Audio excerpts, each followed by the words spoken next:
Ray came on. Hold on. Hey, Ray. I had trepidation that we might not connect. It's been those couple of days. You look great. Thank you for Can you hear me? Yes. Very well, thank you. You can hear me? Yeah, can you hear me? Yeah, very well. Okay, thank you. Yeah. Okay. I'm getting your head. Maybe that's all you want, but you see a lot of the no smoking or vaping sign. And No, I'm good with no, I'm good not being seen. okay. If I can get rid of that, I will, but Okay. I hesitate. It's been so temperamental. Every step of the way, I find I don't want to upset the system by doing too much. Okay. It's just been in and out. Now you're looking off. I wonder, it looks like you're looking off to your right. Yes. Is that for a reason? Is that where you see my face? I have a screen up for the people who Okay, got it. Here, okay. right? Well, I'm glad we connect like this because I've had a lot of problems with other Zoom talks, getting the thing set up, and this went effortlessly with the getting the audio and the visual going here, so that's good.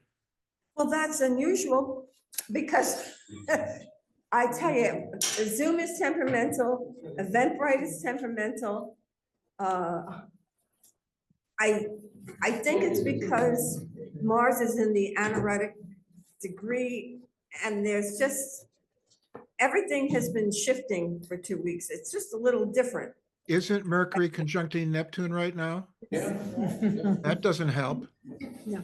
In Pisces? Yes. It doesn't get more fluid than that, does it? No, it doesn't. I was terribly fluid. I've been mopping up all day. A little too fluid. But is there anything we need to go over before we get going in a little bit? We can chat for a moment. Yeah. Let's see what he has to say about Neptune and Pisces. Sure. I didn't hear that question. Hey, what do you have to say about Neptune and Pisces? Peter asked and he's interested. Yeah, I think it all depends on your individual chart. I think for some people, it's for people that are creatively oriented, or if it's forming a trine to someone's chart, I think that it's a fantastic energy, almost like a channeling energy, where you just are picking things up. But for a lot of people, I think it can be confusing. It can be, there is a certain, for some people anyway, a certain negativity to Mercury, Neptune, like a woe is me thing. So especially if it's on someone's ascendant or it's squaring their sun or moon, for example, I think that that would be kind of like a poor me, victim sort of energy. I'm being very blunt, forgive me.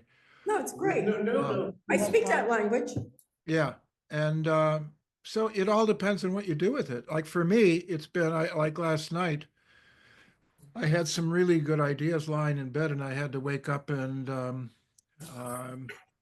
write them down on my computer. But on the other hand, it's been a very confusing time. I'm a double Mercury. I'm Virgo rising with Sun in Gemini. So for me, it's been the best of both. It's been the best and the worst of worlds, as far as great for creativity, great for communicating spiritual ideas, but not so great when it comes to just practical things, like getting this set up. And like, for example, and misunderstandings or miscommunications.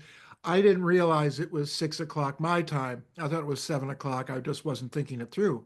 So, just about an hour ago, I realized, oh, this is going to be an hour earlier than I thought. So I had to really get cooking with the notes and all this sort of thing and the technology.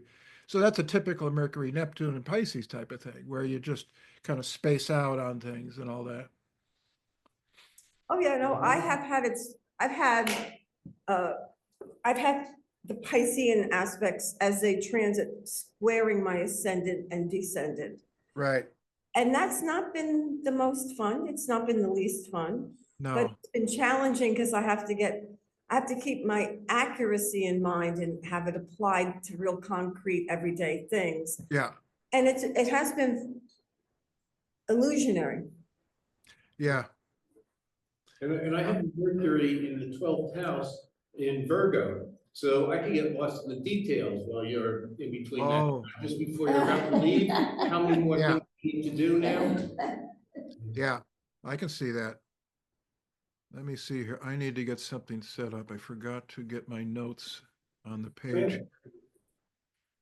Okay, there. Okay, I'm all. Well, no, there we go. Okay. I used to Well, work from written notes, but now with this new technology called computers, I put it up on my screen and I scroll down. And I don't go tightly from notes. What I do is my friend Lawrence Hillman asked me today, because, well, he wanted to know how I do it, how I prepare, and all this. And the best way for me, when I used to start out decades ago giving talks, I used to write out every word, every word, every sentence, and go by that. And that just is not the way to do it. If I want to keep it spontaneous and flowing, I just put very broad, like topic terms and words. I don't, I try not to overdo it with the preparation. And this is well, I don't want to say that till we get started, so I'll wait with that. well, we can start now, I think, and I'm going to introduce you, so it's in the recording and I can cut everything else Okay, out. all So right. I'm going to thank you, Ray Grasse, for coming to, is it Grasse or Grass? I tend to say Grasse. Grasse, okay. Yeah. Then you say it right, and I will follow suit. So thank you, Ray Grasse, for coming to the NCGR online for our presentation. And I really appreciate the chapter having the opportunity to see and hear you in person. So thank you, and you just start with anything you like. Okay. And I'm kind of assuming that I should go about an hour and a half with talking and leave roughly a half hour for questions, or that's Yes. okay. Um, what I'm going to do here, you have some idea from the blurb. Yes. The computer that my iPad is eating up a lot of energy. I have everything plugged in. If anything goes awry, I'll let you know closer to, Okay. okay? Okay. Yeah, that's fine. And by the way, if I don't know who's there, but if anyone has any questions or wants to stop me in the midst of talking, please don't hesitate. I often find the best talks I've given are the ones where there's the most interaction with people. So by all means, jump in if anyone wants to question, like about the gentleman just asked about the Mercury Neptune. Those sorts of things are very helpful in terms of keeping the spontaneous flow of the two-way conversation. But anyway, what I'm talking about here is something I've not given a lecture on before, not like this. This is a kind of an experiment for me. It's like my life in astrology.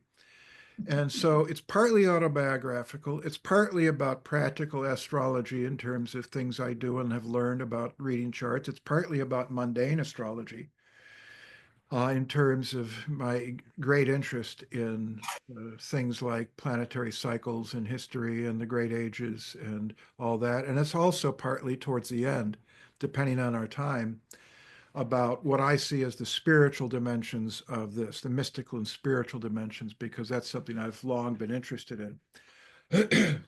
So it all began when I was a teenager. I bought this paperback that some of you might be familiar with by Joseph Godovich called, I think it was Astrology, the Space Age Science. And that was my first real introduction to it. Now, you have to remember, I was born in 52. So I grew up really in the 60s when it was a wild time, as some of you know, as far as you could turn on the Tonight Show and hear someone talk about astrology or meditation. You'd have the Beatles come on, or Maharishi Mahesh Yogi, or things like that. It's so astrology was not an obscure topic in the 60s. It wasn't talked about in a very sophisticated way, but it was definitely in the air. And so for me, when I picked up that book, I was probably 17, I suppose, when I read that book, and it was really fascinating. Though I didn't at that point begin to get into reading charts. And then I got my degree from the Art Institute of Chicago in filmmaking and painting. And there was a fellow student there named Debbie Scher. We're still in touch. She's in my Facebook network. And she said she did horoscopes. Her and her boyfriend at the time were into magic and astrology and all this, and she only charged $10. A lot of people in those days either didn't charge or they charged very little. That's quite different now, needless to say. So for $10, I went to her apartment on the north side of Chicago and she read my chart and it was astonishing. Some of it was disturbing because some of it was, none of us were really real sophisticated astrologers in the early days, I don't think. But most of what she said was very accurate, and a few things were very strange. Like when she said something about, I was trying to understand, how does this work? One of the things that I would invite people to think about is, what was your first impression of astrology? Because there's a real insight, a beginner's mind in that first impression, because I remember thinking, how is this possible? What is going on here? And it forced me to open my imagination to new ideas, and like, how could I possibly be related to planets in the sky like that? And at one point, for example, she talked about Saturn. I think my Saturn was in the fourth house. It was coming up to my fourth house. And I thought, oh my God, because I had read that the fourth house was home. And she says, well, that could be some problems in the home, or that could be you lose a home on playing Monopoly. And I thought, what? And I didn't understand that notion of symbolic and substitution and all those sorts of esoteric ideas about astrology. How could it be either, let's say, losing a playhouse on a board game versus actually losing your house or something like that? And then she turned me on to this teacher in Chicago, Goswami Kriyananda.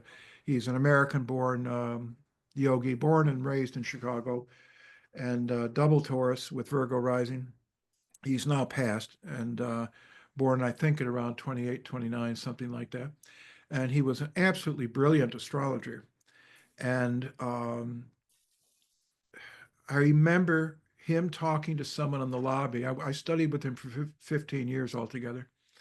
And I remember him talking to one of his disciples. I never became a disciple, but I studied with him for many, many years.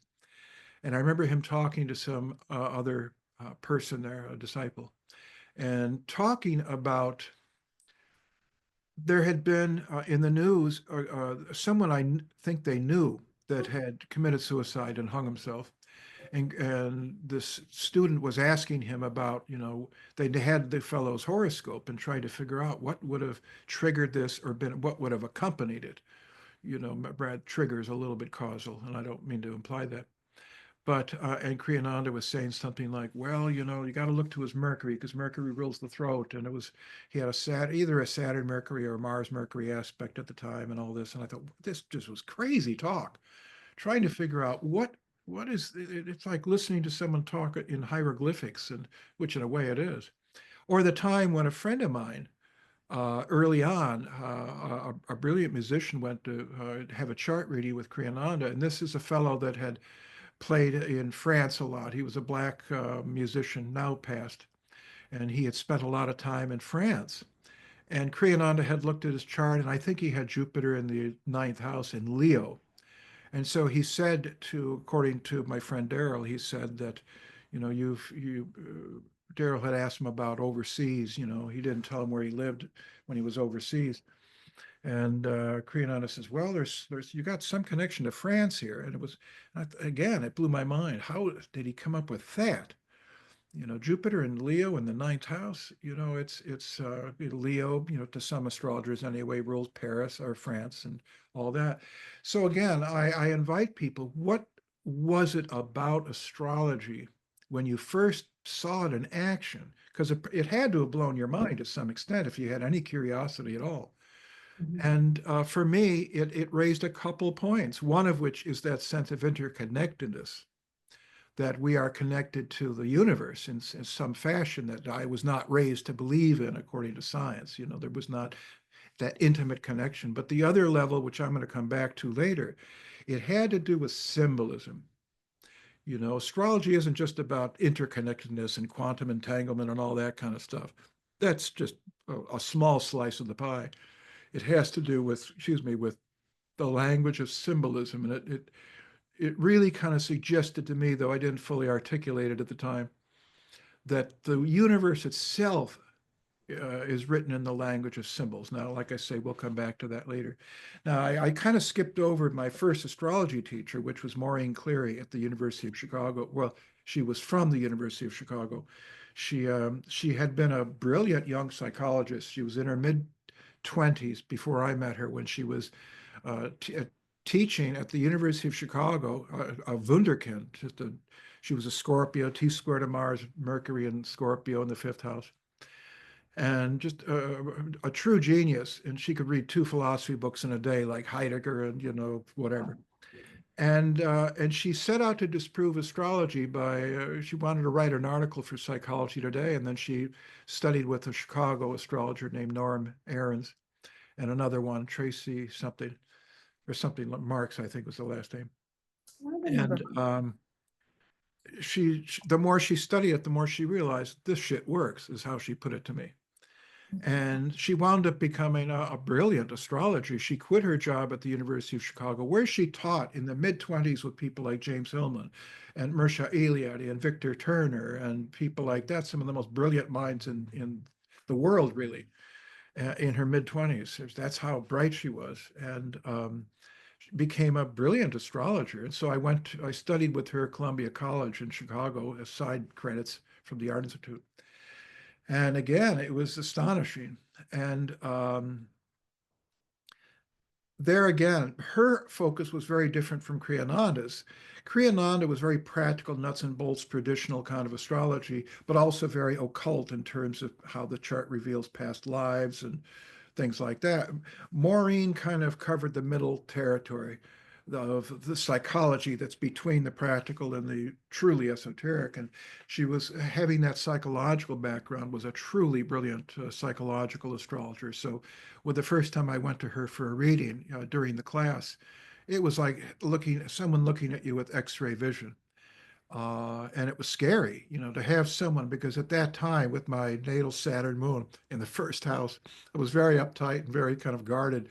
And so here she is just kind of cutting through all the bullshit and just like telling me what she saw on the horoscope. And it was like standing naked before someone. And that was a shocking thing.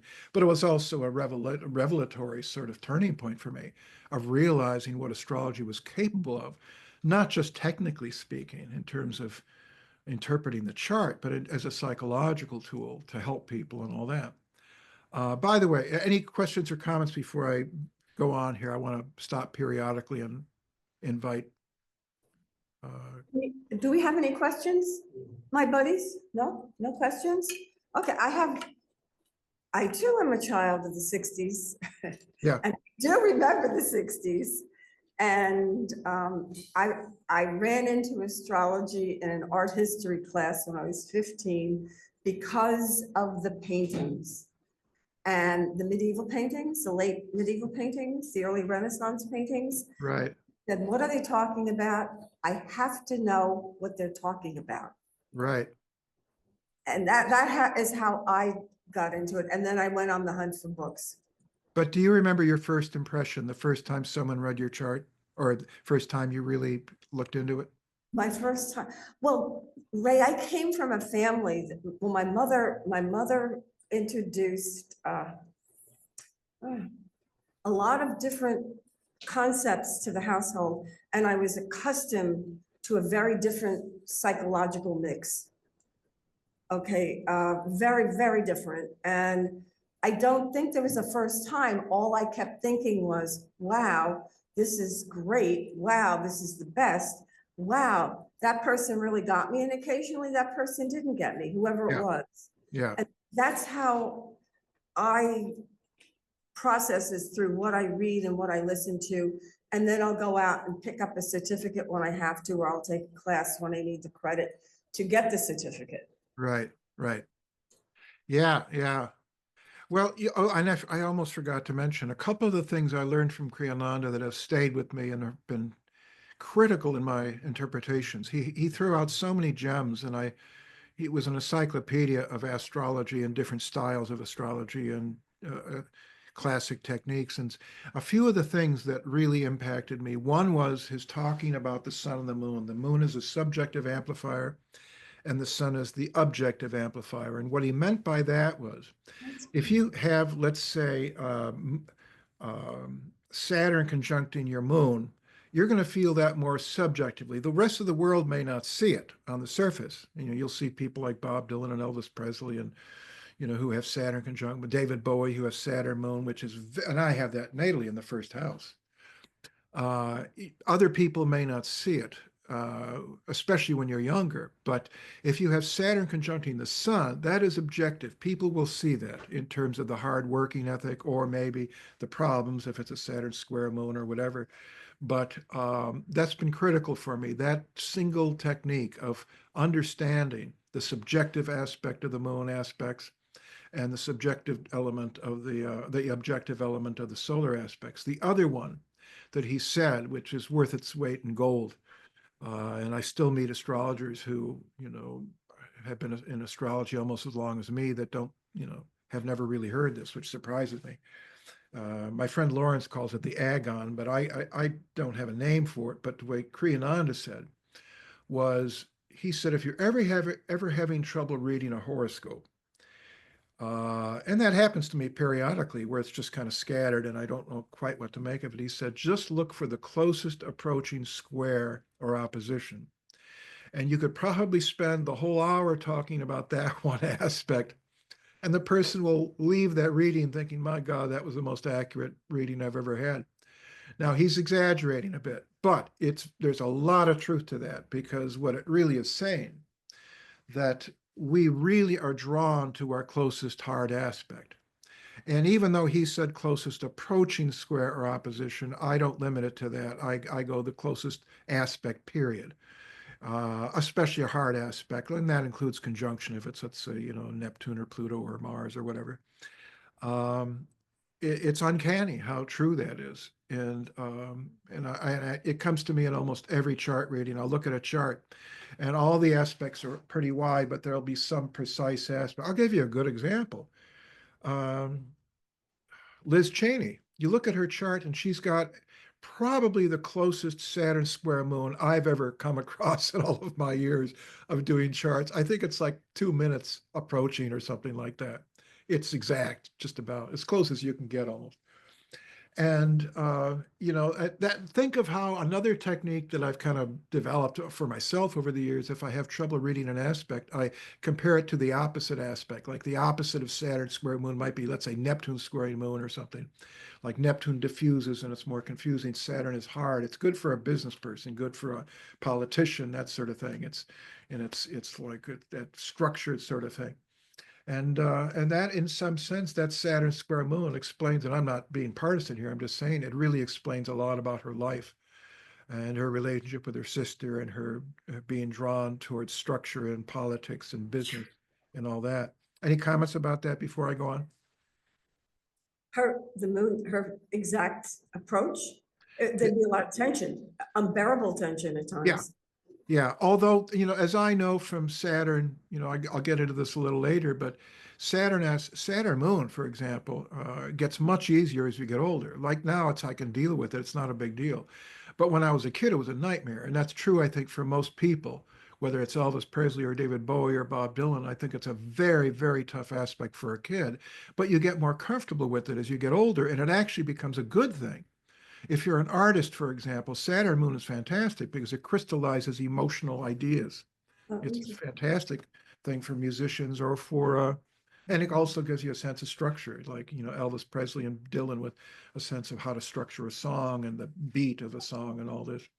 So, I don't see anything as inherently good or bad, but difficult or easy, absolutely. And a Saturn moon aspect or any Saturn square or opposition or conjunction is difficult when you're younger, I think, but as Peter, you did you have a Ray, question? Sorry. you were talking about Liz Cheney? I couldn't hear you. You have to move closer, Peter. Okay, great. How are you? He can't see me either. Yeah. Hi. Yeah, you were talking about Liz Cheney, you said? Yeah. She has a daddy complex. Well, yeah, I didn't want to get too personal. Okay, without getting political, Yeah. okay? She is following her father's politics. I mean, like, exactly. The family legacy with Saturn moon can be very heavy in all sorts of ways. Sometimes it's the mother, sometimes it's the father. In my case, it was the Saturn moon conjunction. I had a really profound connection to my mother that was both good and difficult, primarily good, but mainly as I got older. So yeah, the family thing with the father and the sister, the estrangement from the sister and all that, it's very interesting. Was there anything else you wanted to add to that? Peter, do you I have a understand? Saturn, moon square too. And, Okay. I just, looking back, I was kind of a mama's boy, not Yeah. that I was hanging on mama's apron strings, but Yeah. anything she needed, boom, I was right there doing it for her. Being a dutiful, Virgo son. Right. Yeah. Well, me too. That was very much me as well. I think, I think Saturn moon, I think, and I'm speaking here from personal experience, I think Saturn moon stunts your emotional growth. Though you kind of grow out of it. And so, I consider myself a different person now than when I was younger, but, there was definitely a strange, the inhibition, I think, stunted my emotional development when I was a kid. And part of that had to do with the mother and the father and all that. But, sometimes this is the late blooming thing we'll come back to later, but sometimes the thing that is the worst part of your childhood turns out to be the best thing about, as a, Marianne, I'm so sorry. You have a quick question, Marianne Yeah, has a I have question? Saturn. yeah, please. I have Saturn opposed the moon. Yeah. Yeah, it's the same thing. Yeah. And oppositions, this is something Maura taught me years ago. Oppositions tend to manifest in relationships a lot, that self-other dynamic, like the first, seventh house. And so there can be a real kind of tug of war in relationships with Saturn opposing the moon in terms of one person feeling frozen out. That can be either you or the other person, or that can be a dynamic of, repressed emotions and all that. But again, I'll give you a good example of Saturn moon. I had a client, a good example, I mean, a positive example, a woman that had a very close, I don't recall if it was a conjunction or a square, but it was very tight. And when she was younger, her mother froze her out, and she just felt abandoned essentially by her mother. And when she got older, she had been so wounded by that experience as a child that she vowed that when she became a mother herself, she was going to go as far as she had to do the opposite for her own child and become the best mother in the world. And she did. And so sometimes there's that compensatory thing that can happen where the very difficulties that you have when you're younger can cause you to turn it around. Or the other example I've used is I had a client who had been basically homeless part of his childhood and didn't have food, and he had a Saturn square moon, I think. And that emotional food being, the emotional food and starving, and the Saturn sort of feeling, like you're not satisfied emotionally in your diet, emotionally or physically. And so he wound up becoming a chef when he was older. That's again the business skills of Saturn applied to the moon, food and cooking and groups. And he wound up opening up a soup kitchen for people that were homeless and things like that. Now, I think that's a fascinating dynamic in terms of he went from with the Saturn moon as a child, causing him to be, hungry all the time, and to winding up turning that around and not only having food that he could eat, but giving to others. So it's, these aspects are all in what you do with it. It's, they're not inherently good or bad. It's, I think, what you do with it. Anything else before we go on? I agree with you, because with me, with the Saturn moon, Can't hear you. with me, with the Saturn opposed the moon, I wind up through my whole life being a caretaker to someone.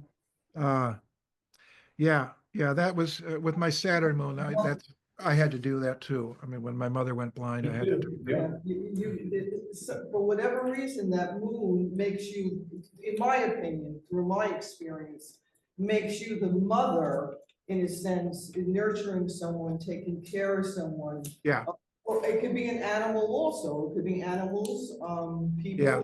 But it's a Saturn that puts you in that spot, though. Yeah, it puts you in that spot, I don't want to be negative, but it almost is a restriction in a sense, because it puts you in a situation where you really can't say no or get out of it until it's completed.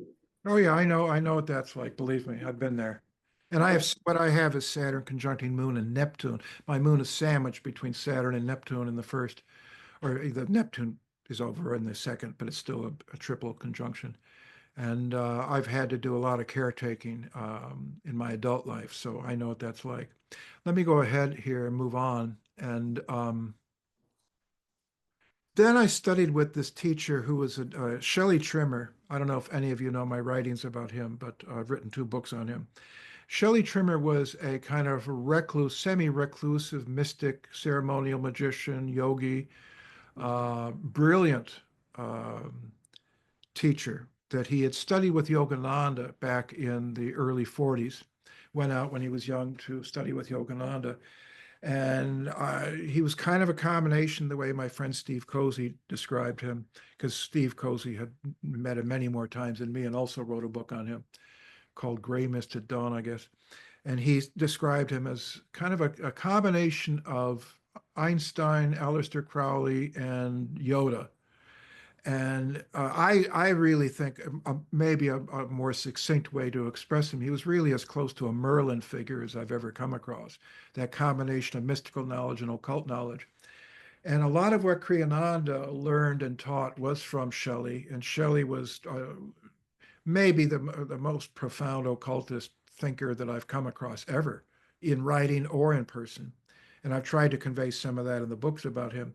But he also was a master astrologer, and he knew a lot about practical astrology, but also the philosophy, the underlying philosophy of astrology, you know, as the kind of the mathematics of consciousness and all this. And it's very hard to explain in a few words, but again, I've tried to put that through in a few of my books. A lot of what I wrote in my first book, The Waking Dream, in chapters 10 and 11, is directly from him. And he talked about the outer universe reflecting the inner universe, so the chakras. And he really developed a system of relating the chakras to the zodiac that other people have done it, but none have done it to the degree and I think the detail that he had done it.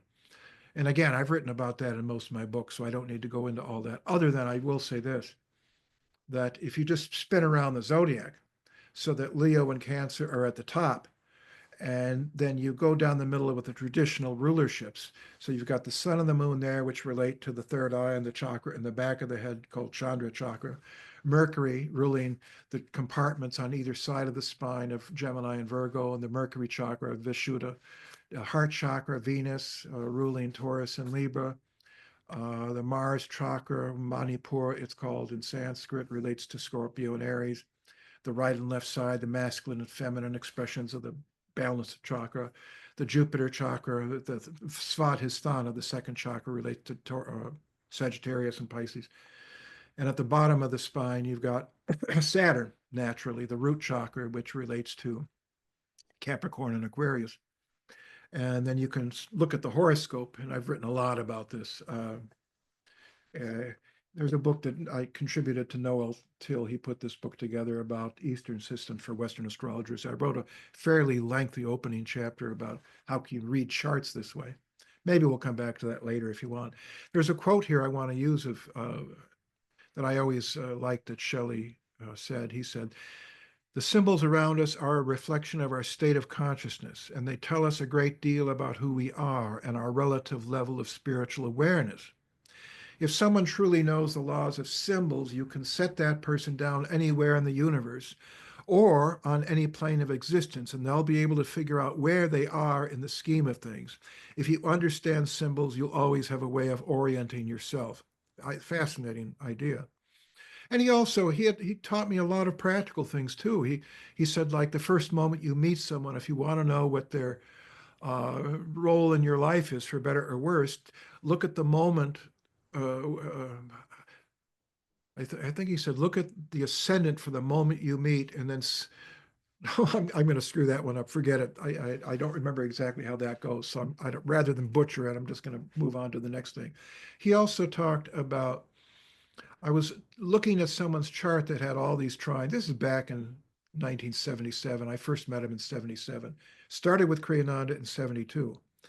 And then went down to visit his teacher in Florida in 77. And I was talking to him about astrology, and I'd looked at this chart with all these trines, and I thought that was so fantastic. I said, this person must be really spiritual. And he said, yeah, trines make you lazy. He said, if you see someone that has too many trines in their chart, be careful, because they'll expect the world owes them a living. And I have found that to be true. And he said, you really have to have a balance. And I hope most of you know this. You really need a balance of the hard aspects and the easy aspects. The hard aspects give energy and they kind of compel you to do things, maybe obsessively at times. And the trines produce opportunities and produce ideas, sometimes dreams. He said that a grand trine, for example, if there's no hard aspects to it, it just is dreams. The person's a dreamer. They can have all these access to these brilliant ideas, but they don't necessarily have the energy or the motivation to put them into reality. I asked him, can you tell how spiritual a person is in the chart? He said, no. Shelley said that that's a reflection of how balanced they are in the middle of the spine. And the chart is the periphery of the spine. It's like the energies in Ida and Pengali, the two channels on the right and left-hand side. When you collapse into the middle of the spine, you essentially neutralize the chart. You move beyond time and space, and you move into a transcendental realm, as it were. Now, the other comment that Shelley said that I remembered that I think sums up astrology to a great extent. He said very pointedly on my first visit to talk with him, he said, astrology is simply astronomy symbolically interpreted. In other words, it takes the same basic facts as astronomy, but infuses those with meaning, with a dimension of meaning, or hermeneutic dimension of meaning. And that's, again, one of the reasons why I don't think science can ever fully explain astrology, because it doesn't really enter into that hermeneutic dimension, the meaning dimension, this symbolic dimension. Like take the way an astronomer understands Mars or Jupiter is very kind of materialistic. Jupiter's made up of certain gases. It's so big, it weighs so much, its gravitational pull is such and such, but it doesn't tell you anything about the meaning of Jupiter, the expansiveness of it. That's the symbolism of Jupiter, and that's something that I don't think science can ever fully enter into. Now, the other thing I want to mention is quickly, because it's part of what my path was. It's not as much about my astrological life, but it is still part of it. In 1985, I went and stayed at a Zen monastery in upstate New York for about 5 months. Zen Mountain Monastery in Mount Tremper. It's near Woodstock, right down the road from Dylan's old house. And that was interesting for various reasons. But I spoke to the Roshi there, John Dido Laurie, and I was asking him about his astrology. He was a Gemini, and I asked him his feeling about it, and he clearly believed in it because he had had an extraordinary experience when he was younger. Before he believed in astrology or even got into Zen, he was a chemist, and he was an aspiring photographer, a brilliant black and white photographer. And he was studying with a photographer named Minor White, who was kind of in the Ansel Adams category. Some of you might know who he is. And Minor White told him to go get his chart read by his astrologer. And the astrologer told him when he was still quite young, he says, someday your chart says you are going to become a spiritual teacher and you are going to write books on spirituality. And he just thought this was the biggest joke of all time, because he said there's no more unspiritual person than him in some ways. He had been in the Navy 5 years and in the business world. And then he winds up getting into, spirituality and becomes a respected Roshi and an author of many books and all this, and a great teacher, by the way, great spiritual teacher. And I often think back, that was a damn good astrologer that could say that so confidently like that, because it's you can't really know for sure what a person's going to do with their chart, but boy, she hit it right on the money. So anyway, I started to develop. That was considerably after I started really working with astrology, but I read a million books on astrology, and I studied with various teachers, read a million books by people, like Noel Till, of course. And I think the first big book I studied was the Derek and Julia Parker book. I forget what that was called. Some of you might know. But, and I started doing charts. I think back in horror at my early readings because they were so one-dimensional and simplistic compared to how I see astrology now.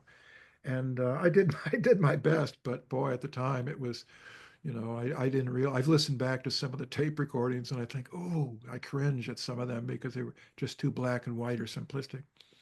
But I started. I would call people out of the blue. I called Isaac Asimov in New York. His number was still in the directory to ask him his birth time because I was studying the charts of famous people and celebrities. And I spoke to him for maybe 15 minutes, and he wasn't happy about it, by the way. And he says, I don't even know I asked him, what time were you born? He says, I don't even know the day I was born. I was born in Russia and they didn't keep good records. So he wasn't even sure of the day.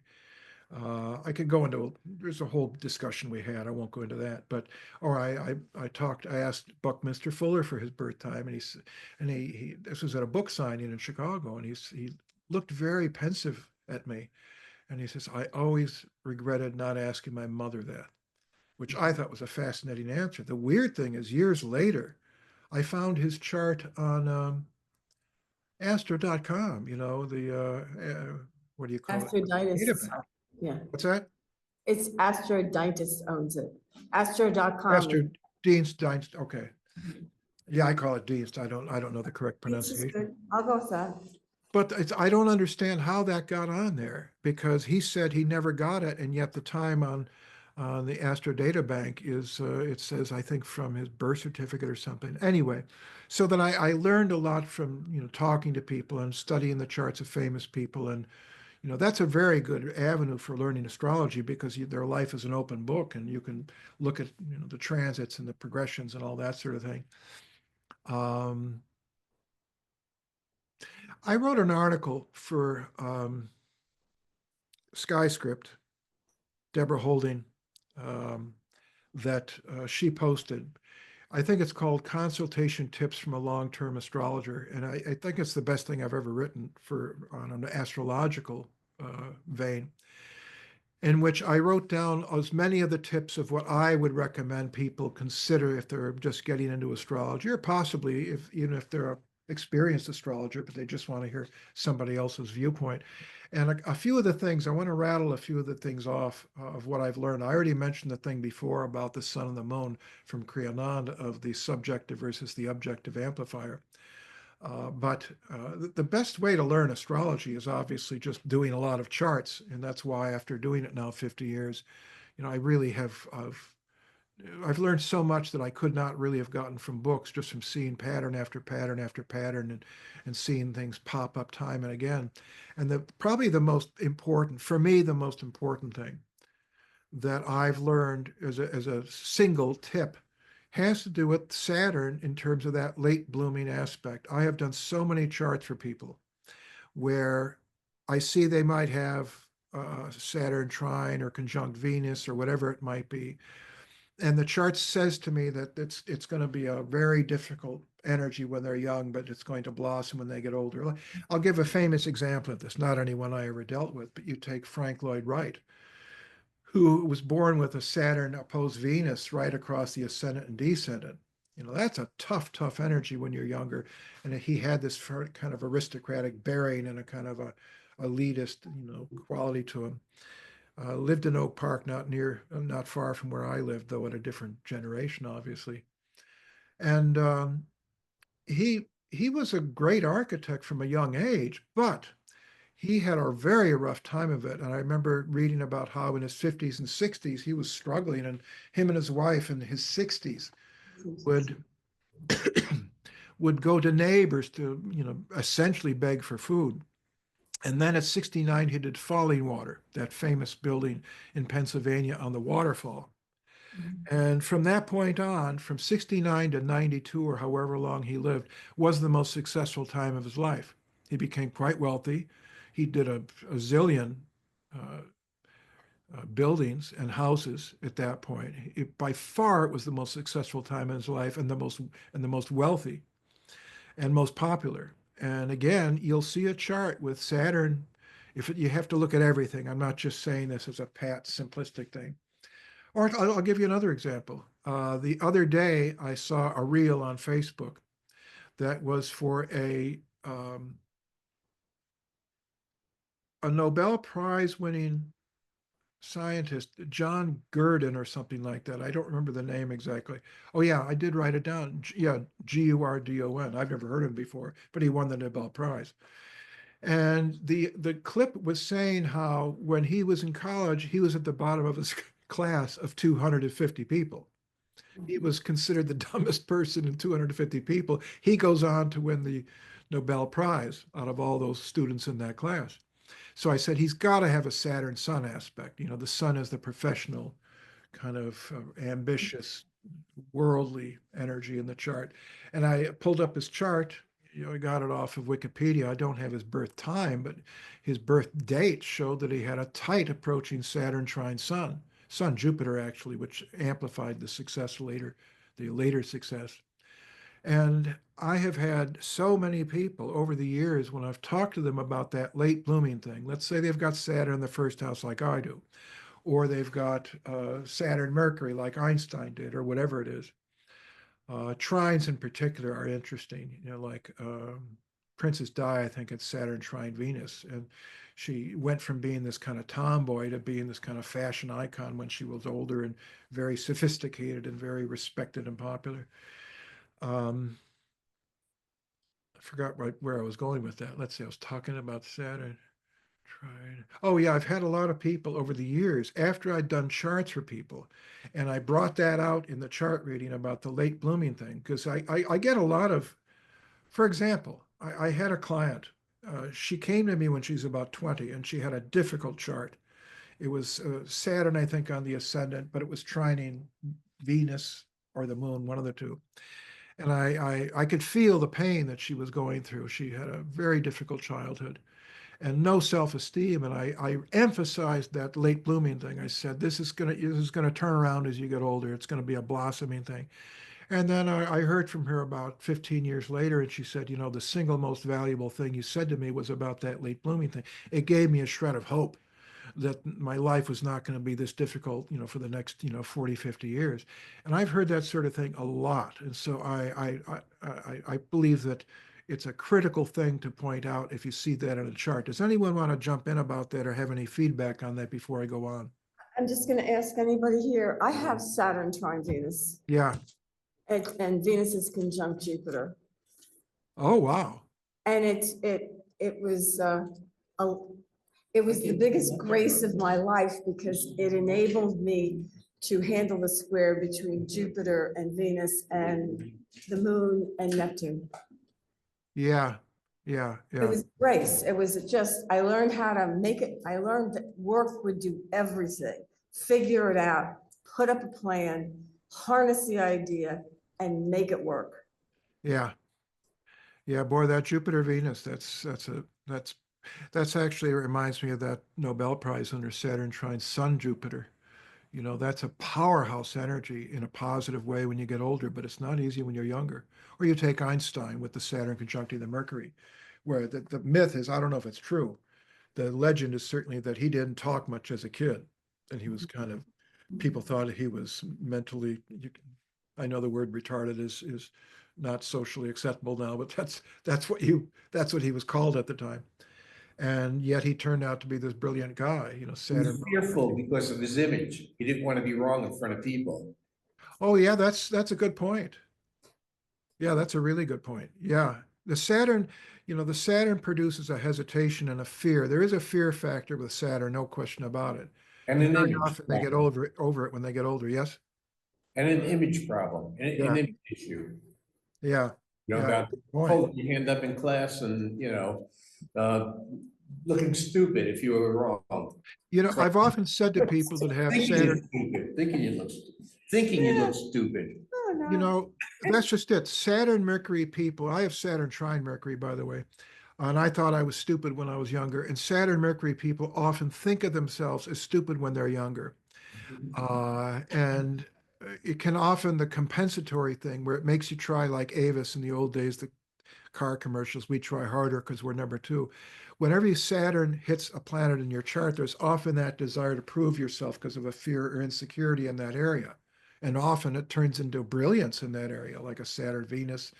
You know, a person might, I've had artists that have Saturn conjunct Venus that, you know, had great inhibition about showing their art, but then they became brilliant artists as they got older, things like that. Any other comments about that before we go on? Does anybody have aspects in our group? No one? I'm trying to think of who I know. Saturn, Venus, yeah. I have Saturn. I just said Saturn and Libra stuff. Love Saturn, square Venus. And Yeah, I have Saturn and Libra too. Saturn, Yeah. square Venus. We're a year You have apart. Saturn square Venus, I have Saturn trine Mars. Saturn trine Mars. I have Saturn trine Sun and Jupiter. Sexual inhibition. Saturn trine Sun and Jupiter. And who else? No one? Saturn Sun conjunction. Saturn Sun conjunction. Okay. I'm trying, Whatever it is, I mean, obviously I can't deal with all those, but I can say as a general rule, there is that slow developing quality to anything Saturn touches, and a lot of hard work and a struggle like Sisyphus rolling a boulder up a hill, but it often pays off in terms of, or you take the Keith Richards has Saturn opposing Sun, and George Harrison has Saturn squaring Sun. And both of them were in the shadows of powerful colleagues until they got older and wound up coming out from behind, coming out from the shadows and becoming recognized in their own. It's very interesting to look at that dynamic in Saturn people.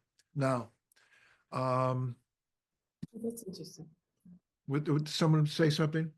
I said, that's very interesting. Yeah. I was just thinking about Keith Richards the other day in depth and watching him arrive at who he was. Yeah, I mean, he's very popular. In some ways, he's almost more respected than Mick Jagger because he's, he goes on these shows or he writes that book that got very good reviews, My Life or whatever, A Life, I think it was called, that autobiography. He's a very interesting character. And so was George Harrison, of course, but he always felt like he was second banana to Lennon and McCartney. He just happened to have the bad karma of being in a band with the two most brilliant pop songwriters of all time. It's that's a mixed bit of karma. Anyway, the other thing that I've often done a lot with in astrology that I've written a lot about this. I've got a chapter in one of my books. I think it's Stargates about the highest planet in the chart. I think that the highest planet in your chart really defines what you're aspiring towards. It really is a key to unlocking the horoscope. So you'll see, and I have a ton of examples in the chapter that I wrote about that.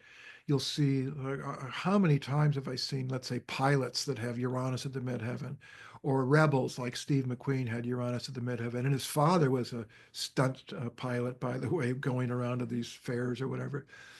Or well, it's mixed I have a complicated midheaven, but, or astrologers like Chris Brennan has Uranus as the highest planet in his chart, or you'll see someone that, let's say, architects with Saturn high, or you'll see, Venus on the midheaven like, David Bowie has. And it's a good example of this. And it also gives an example of how we develop our energies as we get older. Was I had a client that when he was young, I didn't know him at the time when he was a kid, but he said that he was living in a bad part of town in Chicago. And he said that he had Neptune on the midheaven. And so for him, the person he looked up to was the local pimp drug pusher. That because he had the fancy car and he had the women and all this and sold the drugs and had money and all this. And then as he got older, this fellow wound up becoming a drug counselor, working with lots of young people, turning their lives around. It was the same Neptune at the midheaven, but expressed at different octaves, you might say. When we're young, we often manifest the lower octave of those symbols that are in our chart. Like a person with a strong Mars, they might get in fistfights when they're younger, and then when they get older, they become like a Bernie Sanders type or something, where they're, trying to, they're activists, or they can be anyway. They can use that Mars towards the good or for helping people and that sort of thing. Or like, geez, it was quite interesting to me. I was looking at the charts of tightrope walkers, like the Walenda, the patriarch of the Walenda family had, I think, a T-squared of Mars at the midheaven, that risk-taking thing.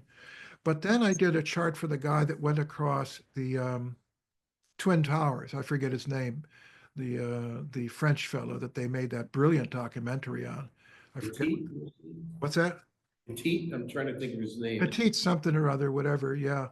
I can't think of the name, but anyway, he had a T-square to Mars Uranus at the midheaven, which is time and again, like that was the reckless kind of, well, he knew what he was doing, obviously, because he's still alive, but that whole sense of the kind of the reckless quality. And so the Mars being the highest, but also Uranus.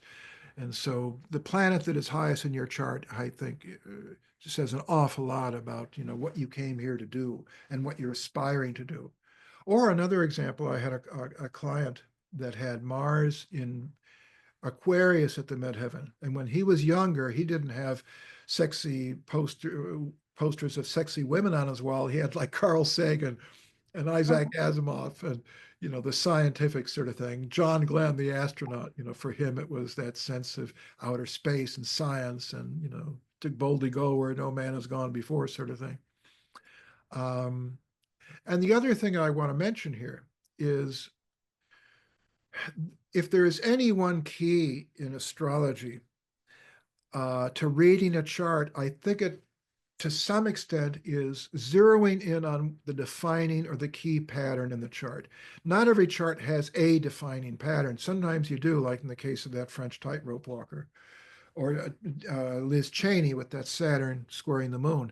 You'll see a chart and something, the more I've done astrology, the thousands of readings I've done over the years, I have more of an eye now for zeroing in. And sometimes it is the closest aspect, or sometimes it's a planet right on the angle, or sometimes it's it might be a stellium or something like that. But you'll zero in on something. Like I was looking at, I knew a woman that I was very close friends with was born the same day as Joni Mitchell, the singer. So I had known Joni Mitchell's chart really well. And this woman, born November 7th, 1943, I think an hour earlier than Joni or after, something like that. And she had a Saturn squaring Venus Neptune. And that really says everything about Joni Mitchell's chart in some ways. You could talk about a lot of different things, but like you take the song Clouds. I've looked at clouds from both sides now, et cetera, that sense of the fact that they kind of just fade and evaporate before your eyes, and she was likening that to love. Venus Neptune square Saturn, that pattern. And I had to edit a horoscope article when I was working for Mountain Astrologer, which Frank Clifford is resurrecting, by the way, thank God. So I'll be doing some writing for them again. And I had to edit an article by someone that was writing an article, an essay on Joni Mitchell's chart, and talked about everything quite brilliantly, but didn't address the Saturn squaring the moon Neptune. And I finally had to say to my boss at headquarters at Mountain Astrologer, I said, look, I can't sign off on this article if she doesn't at least mention this, because this defines her life in a lot of ways, that chasing after illusions and artistic perfection and, one thing, and romance and, unobtainable love, that sort of thing.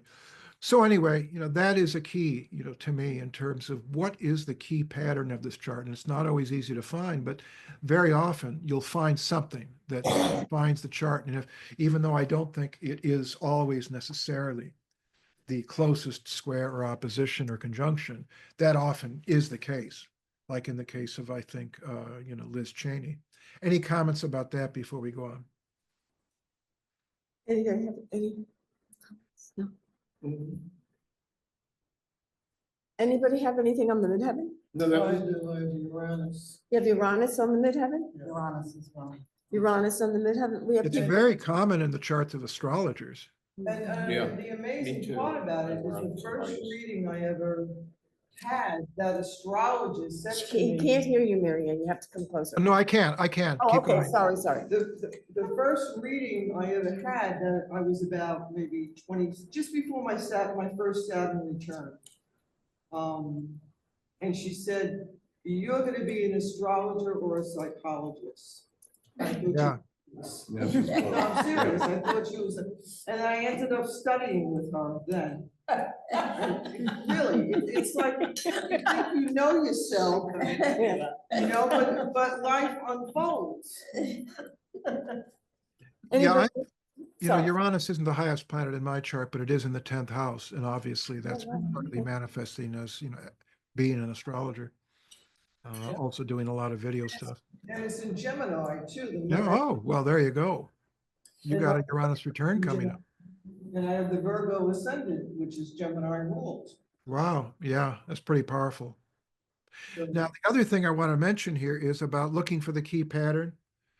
I think that also applies to transits and progressions because I'll give an example of what I'm talking about. Joaquin Jeffries, is that how you pronounce it? Yes. The Democratic. Hakeem, Was that Joaquin? Hakeem with an E. Hakeem, you're right. Thank you. He gave that 24-hour talk the other day. And there was a lot of. No, it was, No. it was a guy from New Jersey who gave the talk. Cory Booker. Cory Booker. Cory Booker. Booker, Cory Booker. Corey, you're Right. right. I'm Right. sorry. Right. I'm sorry. You're right. Cory Booker. That's this is the chart I'm thinking about. Yes, good. Anyway, so he gave that filibustered kind of whatever you want to call that 24-hour talk, and there were debates online as to lengthy, very good debates, not debates, but discussions about what was in his chart natally and by transit. But my first thought was, well, that's obviously some Saturn Mercury thing because Saturn draws things out and it's endurance and all that sort of thing. I said he had to have a Saturn Mercury transit at the time. And I looked at his chart and he had Saturn in a very tight sextile to his Mercury the day he gave that talk. It was within, I think, 4 minutes of arc. Well, Wow. And that's Cory Booker we're talking about. You can check that out. And so to me, there were a lot of things going on in his chart at the time, but that was to me the defining transit. Or I'll give you another example here. How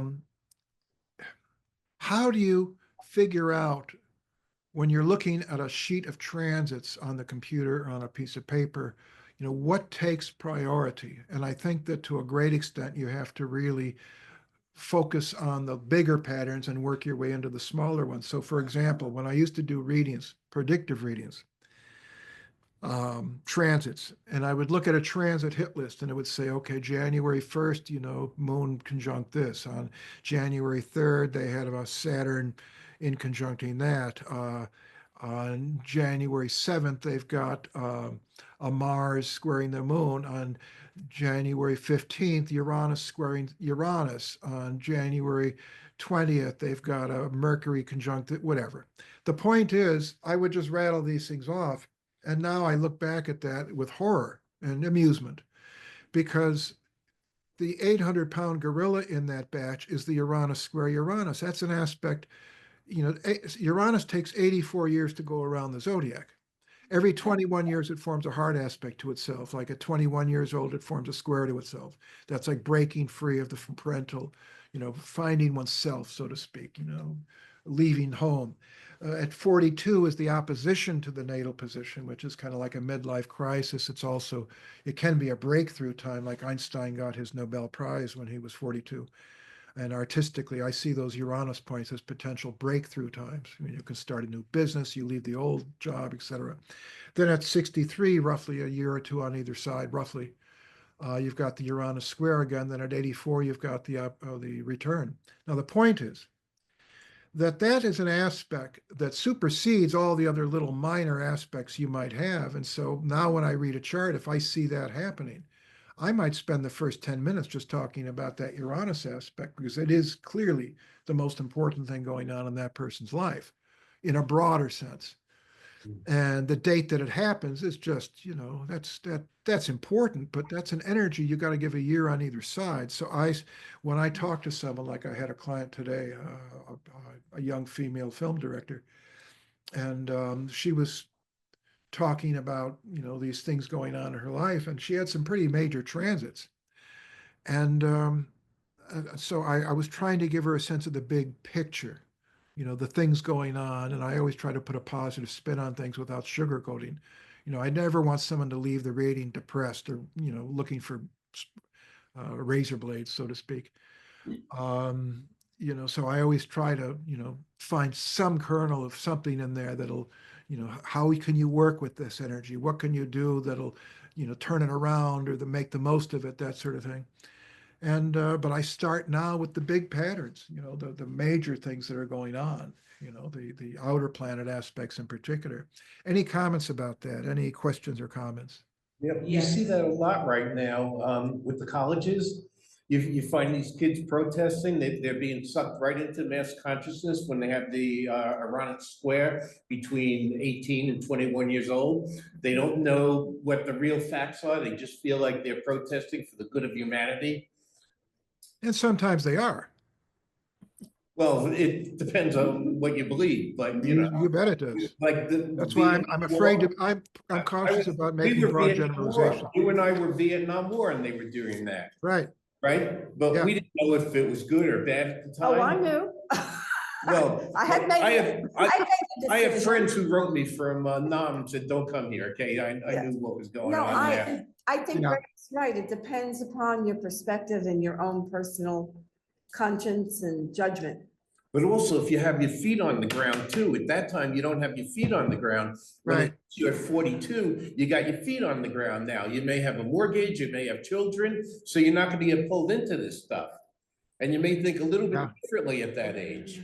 Yeah, you're right. It's the same thing that if you, when you're young, you're all heart, right, you're liberal. When you No, turn it's conservative, Winston right? Churchill. If you're 20 and you're not liberal, you don't have a heart.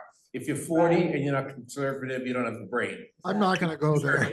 Okay, well, But I just think wanted we're gonna say- steer away from political attitudes and we'll talk We're just about, quoting people. Go ahead, things. move on. No, let me say something about Uranus that's very important here.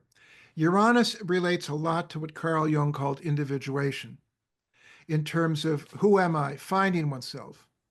And so at each of those critical points, 21, 42, 63 hike, you tend to see someone really trying to figure out who am I. That's very important. And that can be very confusing, but it also is a time like at 42, I've had a lot of clients that kind of decided that they couldn't stay in that 9-to-5 job and they had to form their own business. Uranus is also very entrepreneurial. So that's often a time when you are really trying to, start a new business or whatever. If you see Uranus strong in a person's chart, like in the 10th house or conjuncting the sun, there's absolutely an entrepreneurial streak where they want to work for themselves. And as an astrologer, we tend to work for ourselves to a certain extent. Or you take someone like Walt Disney, born with the sun conjuncting Uranus, not only a media mogul, but also this extraordinary entrepreneur in terms of starting a business that basically took over the world in some ways. Okay. That's the whole part that they want with that Uranus, that they want to do something for mankind or the whole world. Donald Trump right now. Well, He excuse me. has Donald. Okay. Listen, I'm just. Well, I'd rather not go there. Now, I'll you ask cut you to this leave. out. I will leave. Thank you. You just want to say right at Dr. Trump's No, house. it's. No, she right. does this all the time. I Grace. talk about No, astrology. listen. No. Now, listen, Sorry, if we Ray, can I'm talk, so sorry. listen, if we can talk politics without showing favor to one politician or another, and saying that if I said Pelosi is doing this for the good of humanity, I think it would rightfully upset people. And if someone says Trump is doing this for the good of humanity, it's going to upset And other. he feels like it, yeah. He believes he is. Well, whatever. Right. Uranus is very activist, and there's definitely a political element to a lot of people's Uranus in their Uranuses in their charts in terms of. Like if I see Uranus in the midheaven or Uranus squaring the sun, absolutely, I know that person's probably going to be driven to do something to change the world. Whether they see it as, whether they're seeing it right or not is another thing. You see a lot of these activist revolutionaries, let's say in Cuba or overseas or even in America here with a Uranus square sun. That's a classic one. So there's a desire to shake things up. Neptune is not so political. It's more so like ideological, musical, spiritual, philosophical, humanitarian. That's very true. When you have Uranus and Neptune combined, that can be absolutely humanitarian. All depends on the whole chart, obviously. Now I'll move on here. Do we use jargon or not? That's a key question. I do use now in charts, in readings, a certain amount of jargon. what I mean is that I explain everything as I go along, but I almost see, even if someone is a first timer, I see the chart reading as an education into astrology. So I will talk about and show them on the chart that I send them and the electronic chart reading I send them. I will point things out and I'll say, this means this means that. I'll never leave them, I'll never hang them out to dry without explaining things. But I personally have chosen to use a certain amount of terminology so that they can go back if they decide later on to study up. You'll know why I said what I said. I've had it happen when I was starting out. I never used jargon at all. And I would have people come to me 10 years later and say, you know, you said this about me. Why did you say it? And I may not have their chart anymore. And I'll have to go back and reconstruct it. And whereas if they say, well, you said I had a Saturn trining sun and I was this, you know, could you elaborate on that? You know, I automatically know what they're talking about and I can leap off right away on it. So it's everybody's decision as an astrologer whether they do this or not. But for me personally, I do feel it's helpful for the person if I take it very slow and very simple and don't get too abstract about it, to use a certain amount of the terminology. One other thing here that I think is just my personal view of it. The older I've gotten with astrology and the more experienced I've become, I tend to steer away from black and white notions of debilities and dignities and things like that. And here's the reason why. I used to have clients come to me. It still happens occasionally. They'll come to me, let's say, with Venus and Virgo, and they've gone to one astrologer before me, and they said, you know, I have a bad Venus. You know, is there anything I can do about that? I said, what do you mean you got a bad Venus? And they said, well, my astrologer told me that I've got Venus in its fall. It's in Virgo. And this person went around, this client would go around for years thinking I've got a bad Venus, so that means I'm going to have bad luck and romance or whatever it is, which is just a horrible thing. And that's bad karma. And I probably have, you know, earned some bad karma from the early days of saying things that were equally as stupid as that. And yet I point out to these people, I say, look at the famous, brilliant people that have had Venus in Virgo, like in the musical field, for example. You've got John Lennon, you've got Sting, you've got Joni Mitchell, you've got Leonard Cohen, you've got Bruce Springsteen, and the list goes on, PJ Harvey. The list goes on. All these people, or you take people, I had it happen where a person came to me and said, oh, I've got a bad Mercury. It's in its fall. It's in Pisces. I said, what are you talking about? You know, Edgar Cayce had Mercury in Pisces. Rudolf Steiner had Mercury in Pisces. Aretha Franklin had Mercury in Pisces. In other words, in my opinion, it has to do with what you came here to do. If you came here to, let's say, you know, be the most precise accountant in the world, I'm not sure Mercury in Pisces is the best placement. But if you came here to be a brilliant poet or, you know, a spiritual scholar or whatever it might be the best placement. If it's what there is no such thing, in my opinion, as a good or a bad placement. That doesn't mean there's no value to the dignity and debilities and falls and all that. I think there is, especially in horary astrology. I think that there it serves a very practical function that's very different from the more psychological side of astrology. But I've seen a lot of people damaged over the years by this traditional notion of fall and dignities and debilities and all this sort of thing. And I pushed a lot of buttons for a lot of my colleagues over the years that don't agree with that at all. But, you know, it's just my personal feeling. Any comments on that before we go on? No, I agree. No, you're Yeah, I absolutely agree. right, yes. I agree, right? Yeah, you don't, Do you agree you with be me, Mary careful Ann? about putting them down, because it sticks in their head, yes. Exactly, you have to be very, that's You- Who why else? we You have agree? such a You tremendous agree? responsibility. Words are very powerful. You cannot take words back. Yeah, exactly. Yep. And when someone comes and you see an aspect, especially if they know what that aspect is, my job is to turn it around and let them look at all the different avenues they can use that for the betterment. Yeah. They Yeah, have in to fact, walk I would away sum it up. Yeah, go ahead. No, I'm just saying, they have to walk away positive. I want Yeah. to say one thing. My friend has, you have Mercury in Sagittarius, right? Yes. Okay, so Grace has Mercury in Sagittarius. And I would always listen, but I kind of listened, I didn't get it. And this is going to sound silly, and I've told this to Grace. I have a standard poodle who has Mercury in Sagittarius.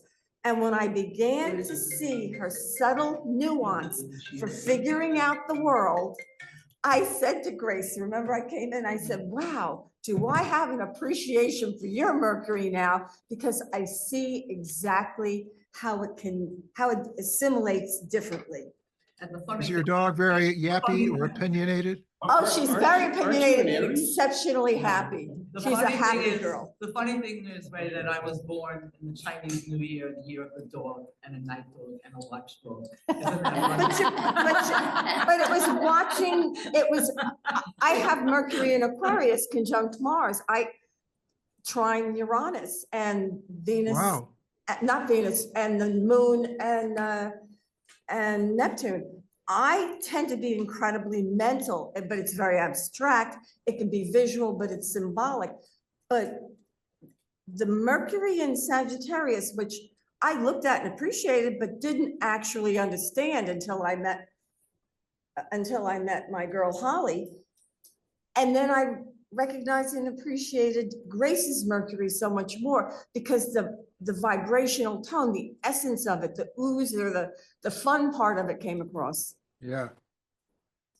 So that's how I saw it. The way I would sum it up very simply is there is no sign placement for any planet that is not good for some things and bad for others. So for example, like Venus in Virgo is fantastic for certain things, and it's horrible for other things. But there is no sign placement, no planet sign placement that doesn't have that same dichotomy. That's why I'm very hesitant to use terms like fall or exaltation or whatever, because, Venus is considered in I think is an exaltation in Pisces. I'm trying to remember the Yes. girls. And Yes. yet some of the people I know that have had the worst romantic lives have Venus in Pisces because they don't necessarily aren't discriminating enough. Let's say they go after the guy that has got real problems because they're going to rescue him. And I'm not saying that's got to happen. I'm saying that can happen. And so to say offhand that a certain sign placement is inherently good or inherently bad, I think is dangerous. So that's my spiel.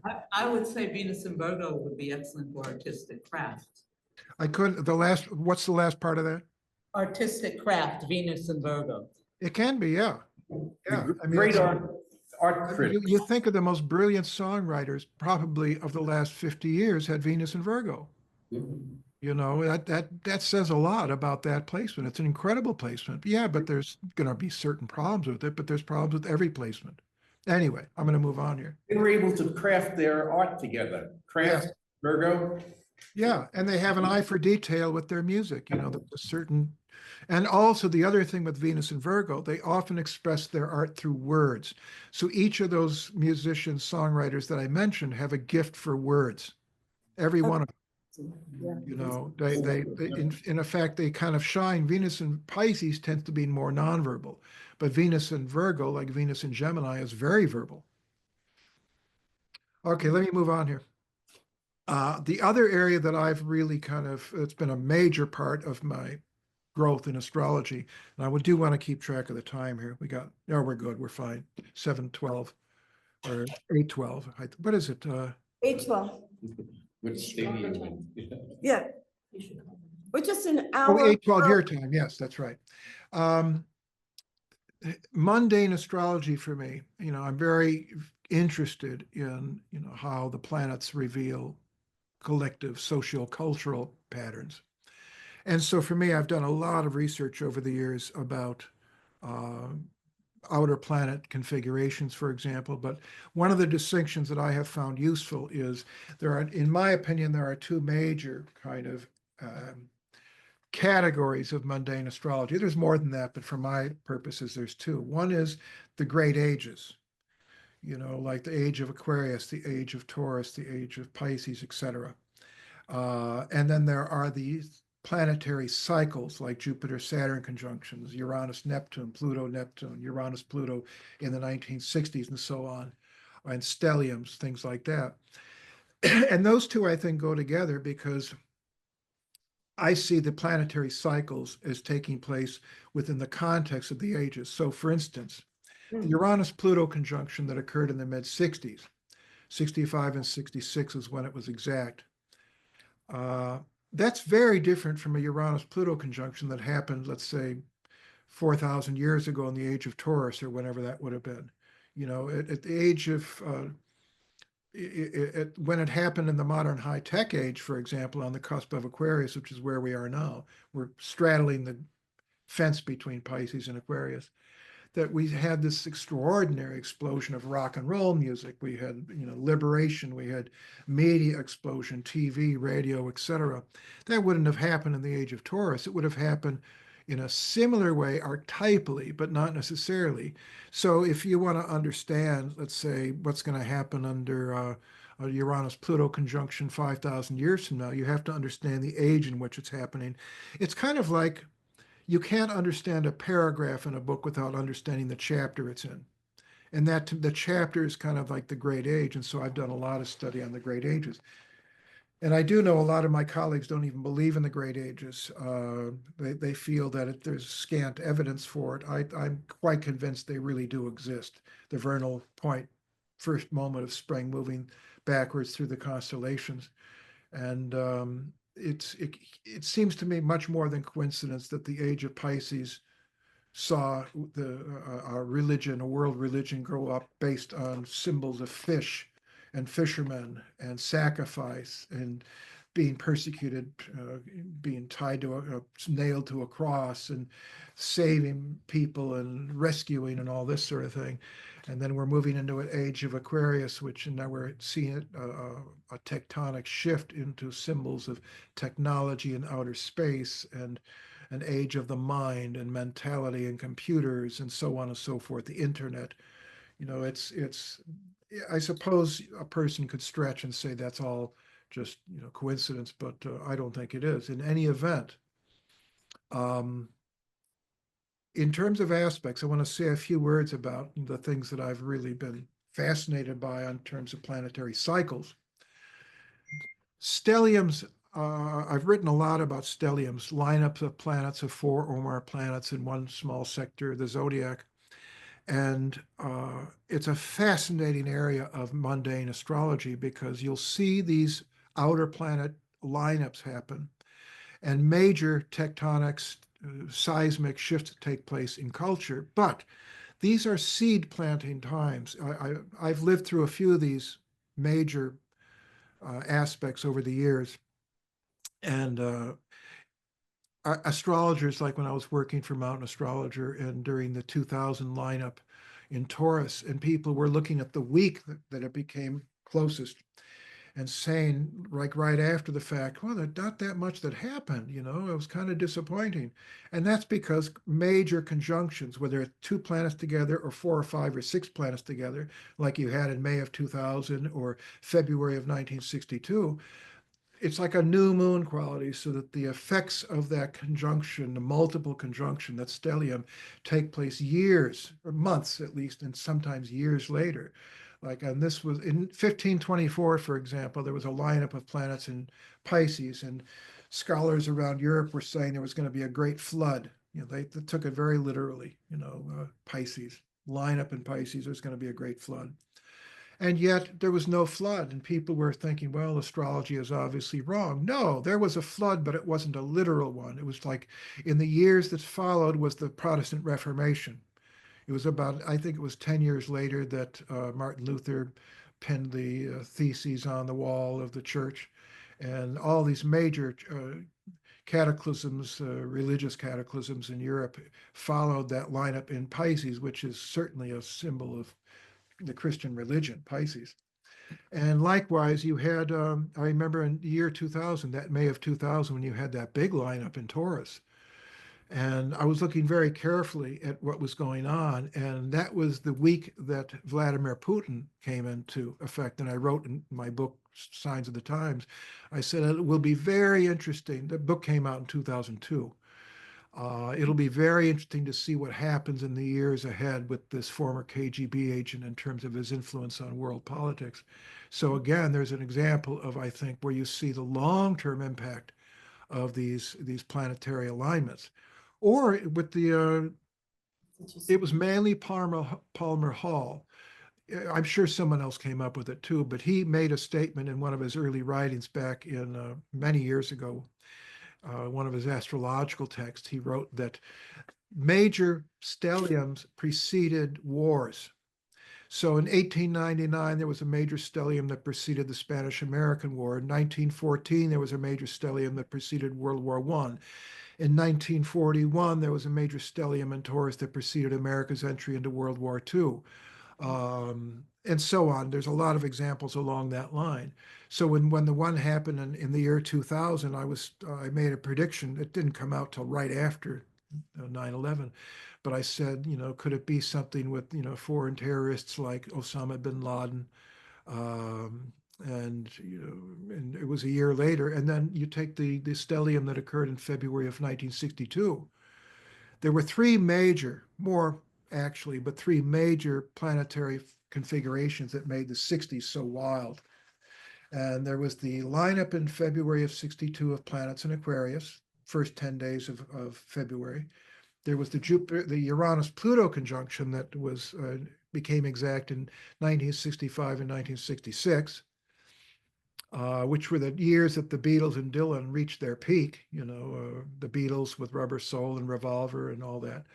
And Dylan with his three greatest albums in 65 and 66, Bringing It All Back Home, Highway 61 and Blonde on Blonde.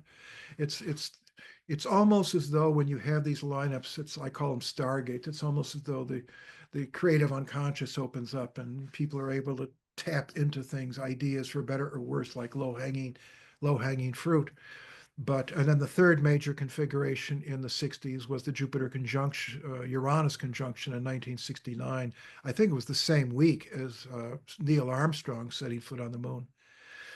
And so the lineup that occurred in February of 62, it was in the months that preceded it that you had this major wave of creative. The Beatles really took off in the first 6 months of 62.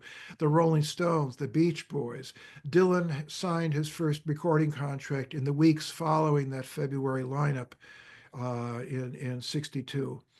But also you had, when Kennedy was assassinated in November of the next year, you had a lot of planets triggering that chart of the lineup from February of 62. And then there was the Cuban Missile Crisis in October of 62. It wasn't a full-blown war. It doesn't have to be.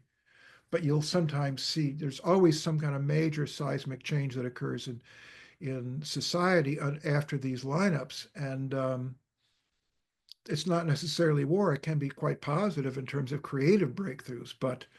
And if you see someone born during these lineups, like Dylan was born right in the wake of that big lineup that occurred in May of 41. So if you look at his chart, he's got the Sun, Mercury, Venus in Gemini leading the pack of that 4 planets in Taurus. And like that lineup in Taurus was exact in the first week of May of 1941, which is the same week that the movie Citizen Kane came out, which had one of the most extraordinary planetary aspects I've ever seen, which was Uranus conjuncted Jupiter the same week that both aspects trined Neptune, and that was in the context of that stellium in Taurus with Jupiter conjunct Uranus conjunct Saturn conjuncting, I forget the other one, there was another one in there. So stelliums, I think, are very, very important to watch, but like with any aspect, could take, for example, the Uranus-Neptune conjunction that occurred in 1993. Astrologers in Mountain Astrologer were talking about all the things they expected to happen, and there was very little that happened that year. There were some things, but they were subtle and they bore fruit in the years that followed. That was the year that the internet became really in the popular consciousness. It was also the year that the Hubble telescope became active, and that's changed our conception of the universe. But those things, neither the internet or the Hubble telescope, they planted seeds in the early 90s, but it did not all come to a head. And in early 90s, for example, I feel there's really a strong sort of reality to the zeitgeist. There's a texture to different periods. And you can feel that if you're paying attention to it. So the early 90s, there was like in the mid 60s, but that was different. That was more wild and explosive with the Uranus Pluto. The Uranus Neptune had a more ethereal thing. You saw this rise of world music. You had musicians like Enya. You had Sting writing songs like Fields of Gold. You had all of these kind of world music acts and musicians. You had a lot of the birth between 89 and 95. You had a lot of these modern pop stars born like Taylor Swift and Harry Styles and all that. You know, not everybody is connected. This is an important point. People that are born during those outer planet alignments, like Uranus conjuncting Neptune or Pluto conjuncting Uranus, not everybody is attuned to that energy. Not everybody goes on to become a pop star or tuned into that. So you've got to look for personal planet connections to those aspects. So for example, the woman that I did a chart for today, she had Uranus Neptune opposing her sun. And here she is, you know, she's not famous, but she directs films and she's, you know, young. And so she's plugged into that generational energy. She's got her finger on the pulse of what the collective wants, the generational values and instincts, you might say. And, or you take, for example, Uranus, Neptune, Pluto. Look at when those aspects come together. It's very interesting. For example, there was a grand trine between the three outer planets in 1769 and 1770. That is when Napoleon was born, Beethoven was born. It wasn't Coleridge, it was, it might have been Coleridge, I'm not sure. Let me see if I wrote that down. Hegel, the philosopher Hegel. There's a sense of that big picture that all three of those figures had, and they had personal connections to that outer planet grand trine. A lot of people didn't. But if you do have it, like in the case of Napoleon, his Mars was connected to that trifecta. And in the case of Beethoven, I believe it was Venus was connected in the artistic things. So they expressed that expansive energy in very different ways.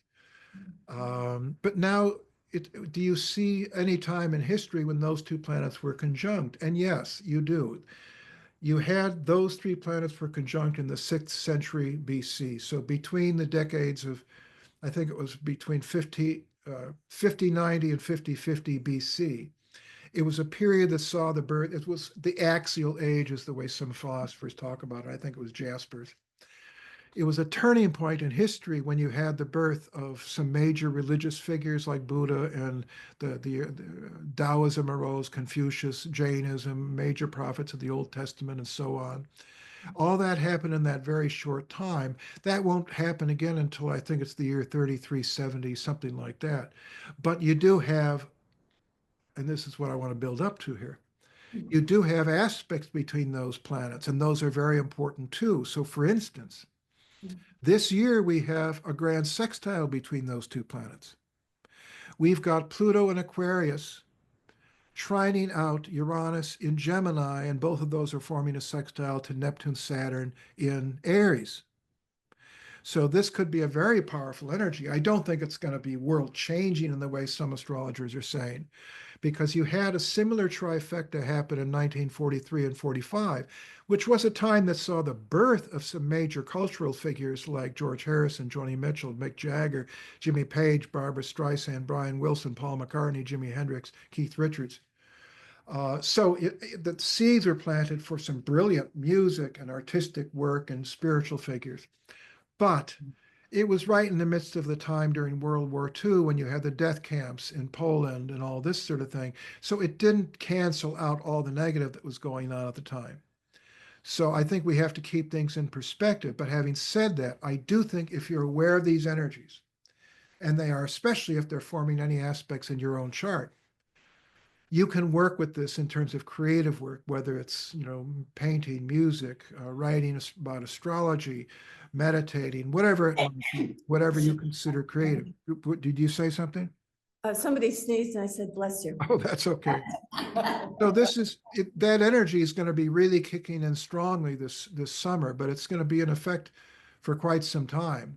And take advantage of it. Any comments that I'm throwing a lot at you? Any comments about any of that?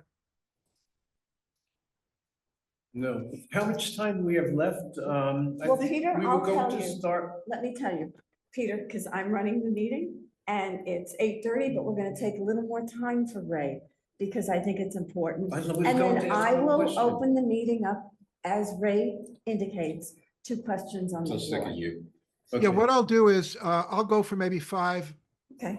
maybe 5 more minutes, and then we'll open it up to questions. Okay. But yeah, I do want to keep on top of that. Thank you.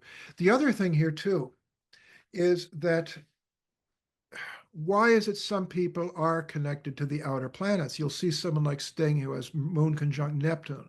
You'll see someone like Walt Disney who's got the sun conjuncting Uranus.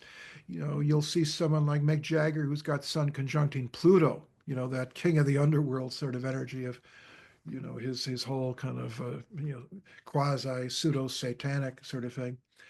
It's some people are attuned. I see the outer planets as being like wavelengths, like how an elephant can hear wavelengths that a human can't. They've got these huge ears, and they can hear these long wavelengths. I think that the outer planet aspects are like these long wavelengths, and some people are attuned to them. Some people can pick up on these things. I think it was Ezra Pound that made a statement to the effect that artists are the antenna of the race, something like that. And I think that people that are sensitive to those energies, especially if they do have connections to any of those outer three planets, and especially if they have connections to all three of the outer planets, like Beethoven and Napoleon did, and Hegel, I think that you can tap into those kind of big picture ideas, those big picture feelings. Musicians that know how to write, top 10 songs, they're plugged into, the noosphere, so to speak. So, looking to see what connection you have to the outer planets tells you a lot towards which wavelength you are connected to in that broader sense. They stretch the limitations. Yeah, that's one way to put it. Yeah. The interesting thing too about the 1990s, when you had the Uranus-Neptune conjunction, I think it was Rick Tarnas that said something like the 60s were characterized more by acid, LSD, and the 1990s were characterized more by ecstasy, drugs of choice. And there was a different vibe then. And one of the things that I noticed, I was in the publishing field then, I was working for Quest Books for the Theosophical Society and Quest Magazine. And there was this surge of interest that I was actually involved in because of my connection to John Anthony West, and that's a whole other story. But there was a surge of interest in Egypt, ancient Egypt. I would go to these book fairs and there'd be these $100 big picture books of Egypt. And then the TV series the TV show that came out in 1993 that John Anthony West was involved with, that was hosted by Charlton Heston, called The Mystery of the Sphinx, that had a huge audience. It beat out the first network showing of Dances with Wolves the same night. So there was this fascinating interest in Egypt, and I was as caught up in that as anyone. And then when the aspects started going away towards the late 90s, the mass interest in Egypt kind of faded. And then I was doing some study on the last time Uranus conjuncted Neptune in 1821, around that period. And that was when Champollion deciphered the hieroglyphics. So you had this fascinating explosion of interest in Egypt under the previous Uranus-Neptune conjunction. There's something about Uranus and Neptune that's quite mystical and quite like the X-Files came out under the Uranus-Neptune conjunction in the early 90s. You had TV shows like Sightings and all these paranormal sort of TV shows, and lots of spiritual magazines come out, like The Quest, the magazine I was involved with, The Quest, and then you had Gnosis, my friend Richard Smoley was the editor of. And then they all kind of faded somewhat. Not all of them went away, but Parabolas they just announced that's folding a couple of weeks ago, I guess. That was one of the last holdouts, and the Quest is still around, but it doesn't have quite the audience it did back then. So I think that, if you pay attention, you feel these energies. A lot of us have been lucky enough to live through 2 of these outer planet alignments. There's a lot of kids that haven't even lived through one of them, that were born after the Uranus-Neptune. I was fortunate, some of you were fortunate enough to live through the Uranus-Pluto and the Uranus-Neptune. There's not going to be another alignment, outer planet alignment in this century. Oh, that's The next one interesting. hello? That's interesting. Yeah. And the last one before the 1960s was the Pluto-Neptune of the 1890s, which was an incredible time when you had a lot of brilliant people, a lot of iconic people like Yogananda and Mao Zedong and Dwight Eisenhower and Tolkien. A lot of interesting people born under that Pluto-Neptune conjunction. Also, you look into the art of that period, like there was a lot of mystical sort of artwork that came out then. Jean Delville, who was a theosophist, that did an incredible painting called Treasures of Satan. And you had this blend, and the story Dracula came out, Bram Stoker's Dracula came out, I think in 1897, which is a perfect expression of the dark side of Pluto-Neptune. Pluto being the underworldly quality and Neptune being the kind of the parasitical side of Neptune. Wait, did I say that right? The Pluto and the Neptune. So anyway, again, these things are very powerful energies, and you're lucky if you've lived through one of them, because you get to see the energy, you get to feel that, you get to see the social revolutions that take place under that energy. Let me start wrapping this up and see if there's anything else I want to say here. About the lineup of planets? Yeah. Why are astrologers ignoring the planets that have lined up? They were all in line on February 25th on the Earth's ecliptic. You haven't heard anything about that. No, there was some talk about it. It was, in fact, I saw it I saw several things about it on like Yahoo News of all places. And it did get some attention, but it wasn't a real tight, what makes some stelliums. Gravitational pull? No, Aren't they it's an lined up so there's aspect. gravitational pull? Within there, I mean, we could see them with our mind's eye up until, just before, around. Well, you could not see a Neptune to the visible eye, and Uranus is hard to see. In other words, not all of them were fully visible. And the other thing is the difference between stelliums, not all stelliums were created equal, and the difference lies in 2 factors. How tight is the stellium? Because some stelliums, like the one in 62, are quite tight, and some are more spread out. And the one that happened in February, or whenever that was a little bit spread out. It wasn't a real tight one. And the other thing that makes a stellium important is, does it also incorporate other outer planets and outer planet aspects, like the stellium that occurred in May of 41.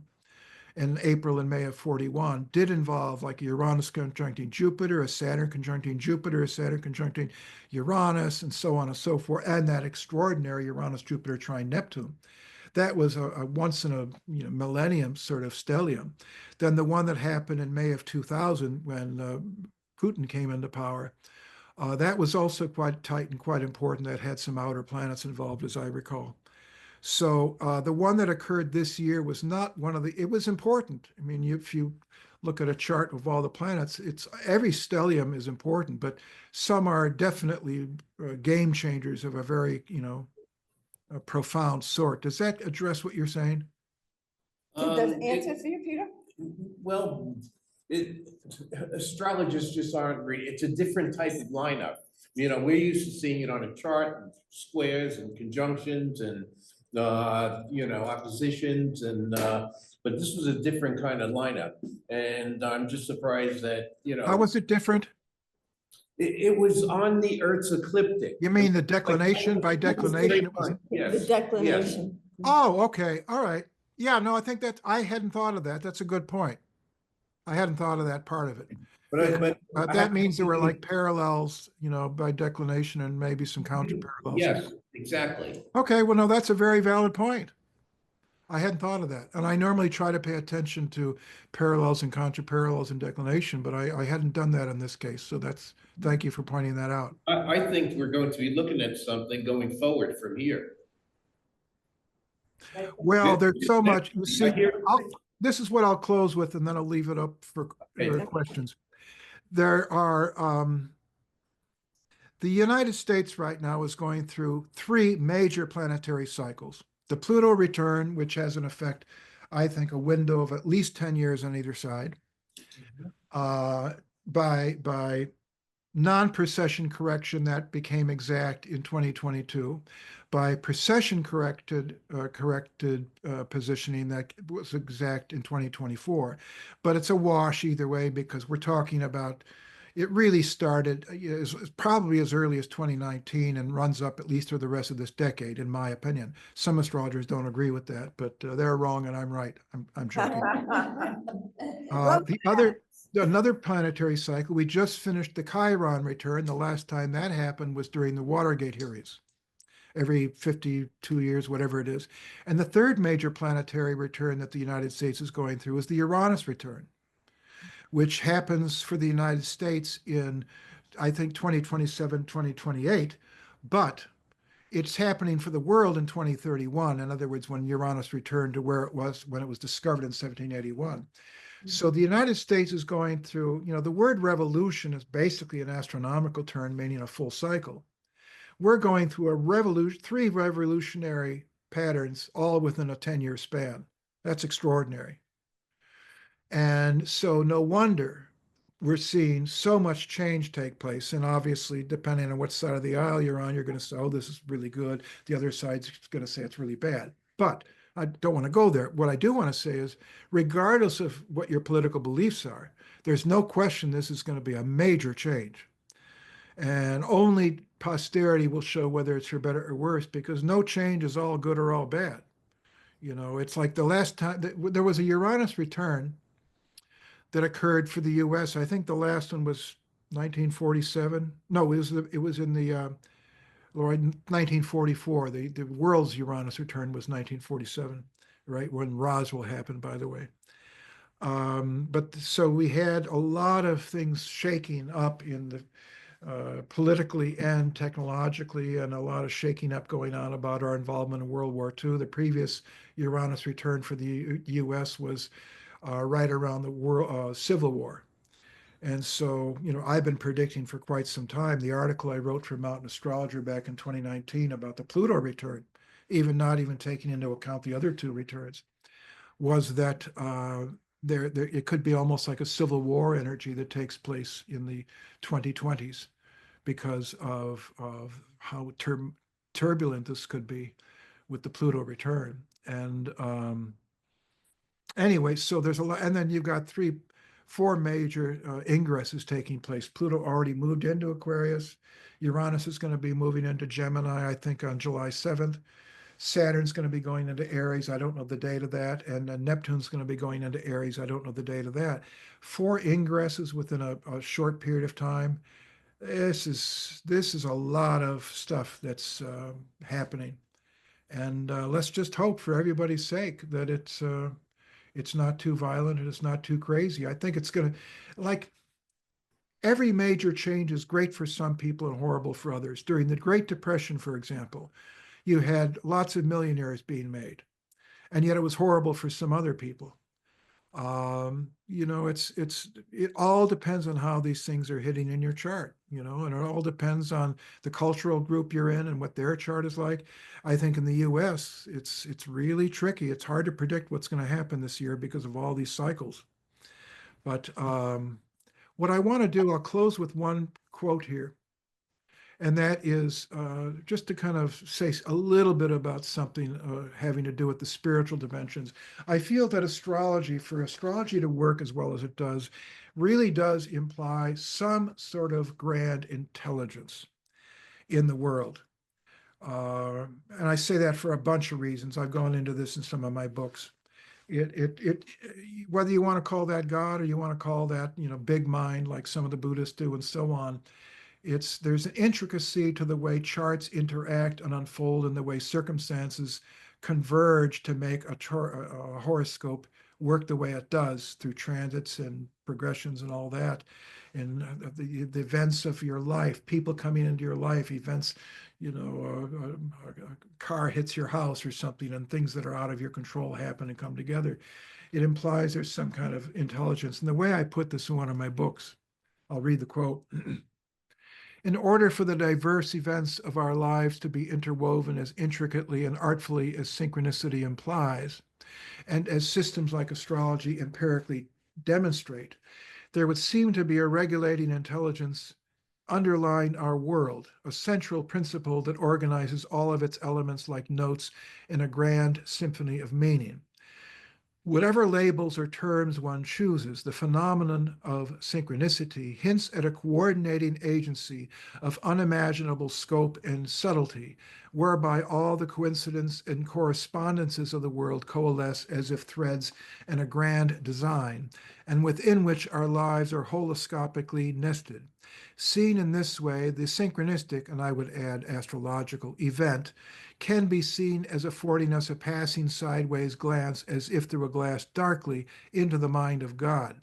Anyway, so I'll close with that, and you can ask any questions or raise any subjects you might want to raise. Let me just see if I can get anybody from the online crowd and see what Okay. I'm barking up, okay? Okay. There we are, there's Lenore, and here's Christine.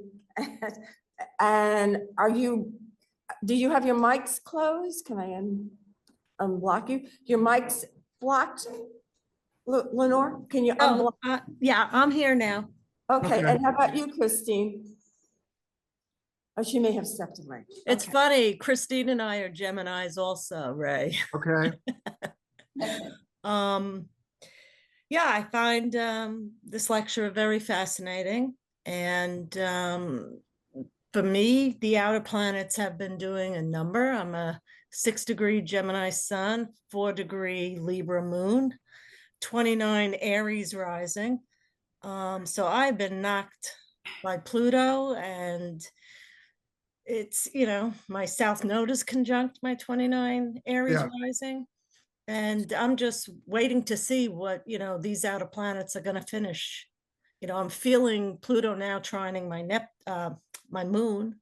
Yeah. And it's gonna, it's coming to my sun. And I think if I can survive all of this. Well, that's actually a point I wanted to bring up earlier, and thanks for bringing this up because it gives me a chance to mention it. And that is, you always have to look to see if there are any natal aspects involved. So if a person, let's say, has Saturn coming up to oppose their moon, and natally they've got a trine, that's going to manifest very differently than if they natally have a Saturn square moon. So like your moon is 4 degrees, you said, of Libra? Yes. Mine is 15. The thing is, so you and I are both Sun and Gemini, Moon and Libra. Correct. Now the thing is that, with Saturn and Neptune are going to be coming up to oppose your moon at some point at different times. Exactly. But if you have any aspects there natally, that's going to make a big difference in terms of how that affects you. Yeah. Do you have any aspects between Moon and Saturn or Neptune? Well, my sun moon, I have Uranus in the middle in Leo, sextiling both of them. I have a grand trine of Venus, Saturn, Pluto. That grand trine is that Venus is conjunct my ascendant. Okay. So I've been hit from everything. Right. Well, you do have Uranus coming up to trine your moon and Pluto's trine. Yes. You've got a grand trine to your moon coming up. Correct. That's quite good. So focus on that instead of the other stuff. I think I'm going to move. I mean, the moon is the ruler of my 4th. Oh, yeah, that could be. So, and I'll tell you, once Uranus, it hit the cusp of my 2nd house, it was a light switch went off and said, you have to start getting rid of all this crap. You don't need this anymore. Yeah, I mean, it's really going through and making me just tear apart my home and getting rid of everything. yeah, It's like my whole value system has changed since Pluto hit. I bet. Yeah, I bet. yeah, Well, you'll be fine though. You have plenty of, if you have any good supportive, easy aspects happening while there are difficult ones, it can be redirected and diverted. It's not always easy, but you can do it. right, right. But Any other questions or comments? Anybody have a question about the chart? Any comments about the time? Am I still muted, Aaron? Jamie? Yeah, we're Jamie? still, yeah, come on in here. Put your little face on the screen No, there. you don't need to see my face. I just wanted to comment about the United States Pluto return, and I wasn't realizing that it was a Chiron and a Uranus return. Yeah, just But, recently, in fact. You know, I've been blaming the whole situation. Well, not blaming it, but it seems to align the situation that's going on in this country right now. Yeah. With the Pluto return, and I have very little hope for our recovery. Well, you know, I don't know I'm- if your feelings are if we will have some kind of transformation, or are we. Christine, I just want to say this. I'm sorry to interrupt. I'm going to interrupt. Go I'm ahead. I'm echoing. I called up national, I spoke to Linda Caboto. I find some of the political discussions get very derisive. And I've done Oh, my yeah. best to keep them based in astrological Well, yeah, that's why I'm foundations talking about Pluto. and no attitude, yes. No, yes. yeah, we can talk know about what the Ray's aspects. opinion about- is about Some the good, Pluto some return. bad. We don't have, for example, I can say when Pluto hits a person's chart strongly or a nation's chart, there often is a death rebirth process. Now, that's not a partisan statement. So No. you can say there often is a crumbling, a crashing down of old structures and a rebirth. Like, for example, under England's second Pluto return I think it was the mid 1550s, there was a lot of turmoil during that period. It was right in the period of like Anne Boleyn getting her head cut off and Henry VIII and all this. And then Elizabeth I came in, who was, I think, Henry VIII's daughter, I think, I'm not sure. Yes. But the thing is that Yes. there was a financial kind of crash, and then it was reborn, and then the golden age of Elizabethan England came in. So, there's hope, not always. There's hope. And that's also was the inauguration of the slave trade, which was horrible, but then that ended under the next Pluto return. Yeah, in the well, I'm looking for hope. 1800s. What's that? I'm looking for hope, actually. And Yeah. that's why I wanted, if there's any hope. Well, there's always hope, but it's obviously going to affect different people and different groups differently. Yeah. Like in World War II, it's World War II was a horrendous thing. It wasn't equally bad for everybody on the planet. It's Well, Mostly it was, but what's that? I said mostly it was. Mostly it was, yeah. Well, yeah, I mean, it ended badly for everyone, although we did persevere and come out on top, but millions of people didn't. So, Right. yeah. Yeah.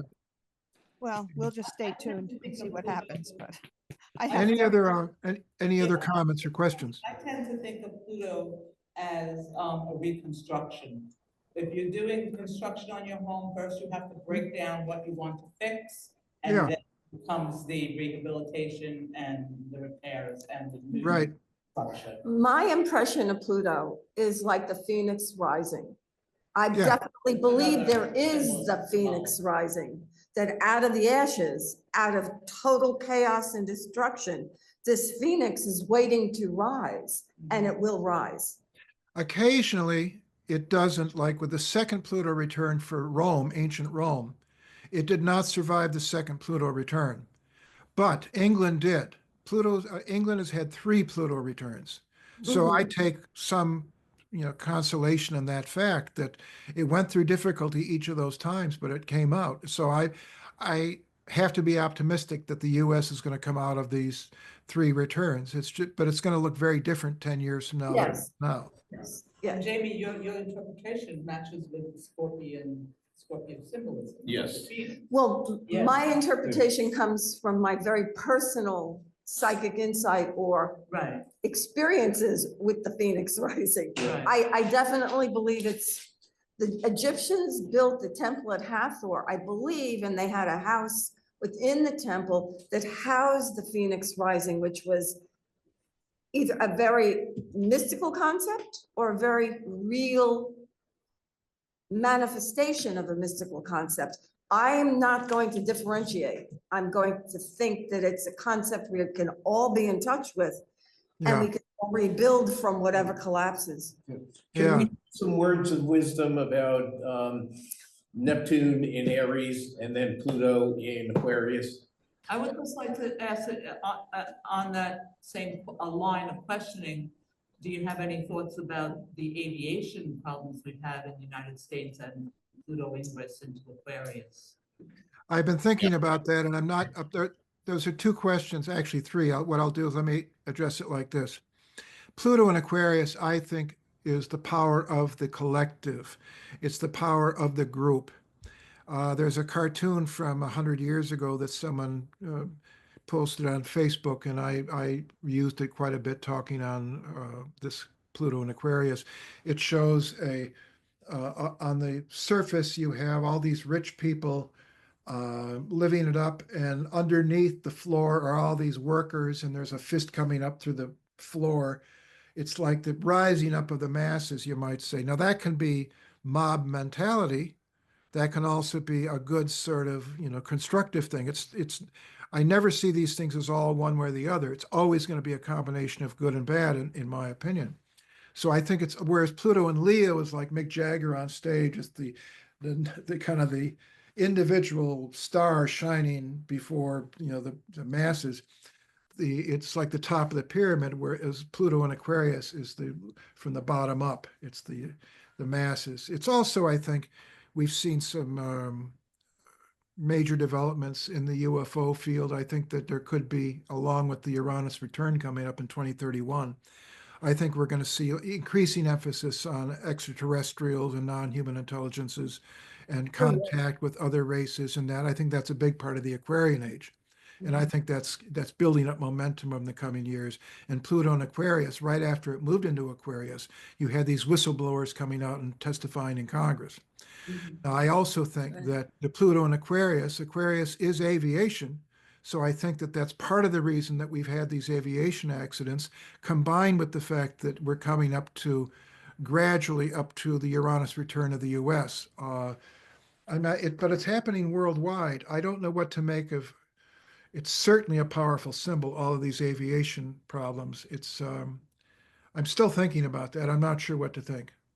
Now, there was. But isn't it good because it's showing that something needs to be changed? It's in It the can't, break- it can't be yes. antiquated It's in the anymore. breakdown process right now. You can't look of at it Pluto. anymore. It's tragic that what's happening, but it's bringing attention to, well, we're not gonna fix it right now. Just leave the system the way it is. Let's put our money somewhere else. Like, I'm trying to look at it positively. It's been. It could be. I hope you're right. They're trying to fix it, yeah. But they're pulling money out of the FAA and all this, so I honestly don't know what to think at this point. It may change. It could change. But right now, there is less attention on the aviation industry as far as rectifying it. It's more like let it just crash and burn, which is, I don't think, I'm a little scared about that, but we'll see. We'll see. There's more attention on space travel. There certainly is. You're right. Were you going to say something there? Yeah, I was just going to mention NCGR did a great webinar, I think a couple of weeks ago on the Chiron return in Yeah. the US chart. And it seems to show that every 50 years, it's a big women's issue. It's just like now we have the abortion issue. And That's a good point. Stronger and stronger and stronger, taking away women's rights. And they just want, women barefoot and pregnant, it looks like, that they shouldn't be in the workforce. I mean, people have actually said this. So we'll have to watch how that plays out. I recommend people. And women's rights, girls playing sports. Yeah. Okay, so it's on both sides. I recommend people go back, and not on Chiron, but I wrote this article on the Pluto return in 2019 that is on astro.com. If you type in my name and look under, I did a follow-up at the end of last year that got posted called something like assessing the, oh, I forget. I did an article before the Pluto return and one after, and they're both on astro.com, in which I talked in 2019 about the abortion issue becoming big and women's issues and so on and so forth. In any event, it's that's interesting about, I forgot about the women's issue part of it. That is quite interesting. I hadn't thought of that because the 1974 period or so that the Chiron return occurred last time was a Right, lot of emphasis on, Gloria Steinem and all this sort of stuff. right, right, yep. Any other comments or questions here? We have a few minutes left here, I guess. Oh, no, we can run a little over if you have energy. Otherwise, we'll just wrap it up. We have a little time. I'm beginning to run, on fumes here, but. Neptune in Aries? Neptune Oh, in yeah, I don't know. I am really kind of befuddled by that one. I really don't know how to read Neptune and Aries. I am struggling with it to try to make some sense of what that one means. I mean, I've seen lots of speculation online about it, like some people talking about kind of religious fanaticism, militancy. So I have to defer on that one to colleagues because I honestly don't know about Neptune and Aries, what it means. What about all the outers changing from masculine to feminine signs? I mean, Right. from I feminine think- to masculine. I think my feeling about that is that the feminine signs tend to have more to do with internal, emotional, psychic sort of energies. Mhm. The Yep. masculine signs tend to be more worldly.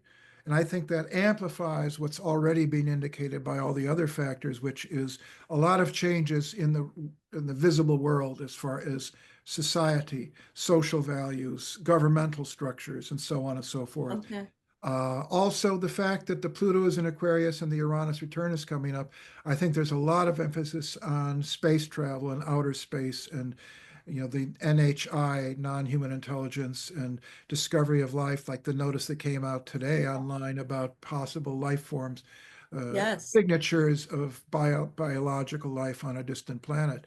yes, So I think all of that is a big part of what this is about. yeah, I agree. And technological, I think that The life on the distant planet is the framework of the next era. I mean, this is going to usher in an entirely different type of investigation into a different type of possibility where people say this can't happen. I sat down the other day and I said, they've got it wrong. They're looking at telescopes and they're going backwards in time. And you can't see the energy as it moves forward in time. Only astrology sees the energy as symbols moving or something like it, or an imagination moving forward in time.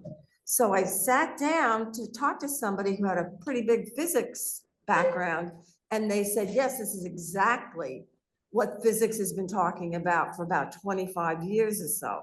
So I think the move is to the future, but we're going to see the future, not through the past any longer. We're going to move towards the future. That's an interesting way to look at it. I hadn't thought of that at all. And what about if the ETs come, how does that affect religion? Well, I've spoken a lot about history has been one long series of decentralizations.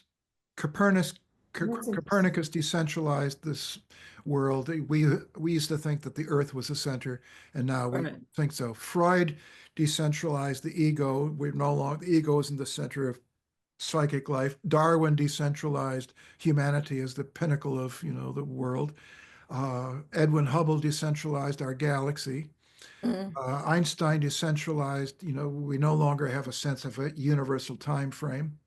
There are a bunch of individual ones. And I think the next two decentralizations are discovering other intelligent life in the universe and Mhm. also discovering quite possibly other dimensions, and that ours is just one of many dimensions.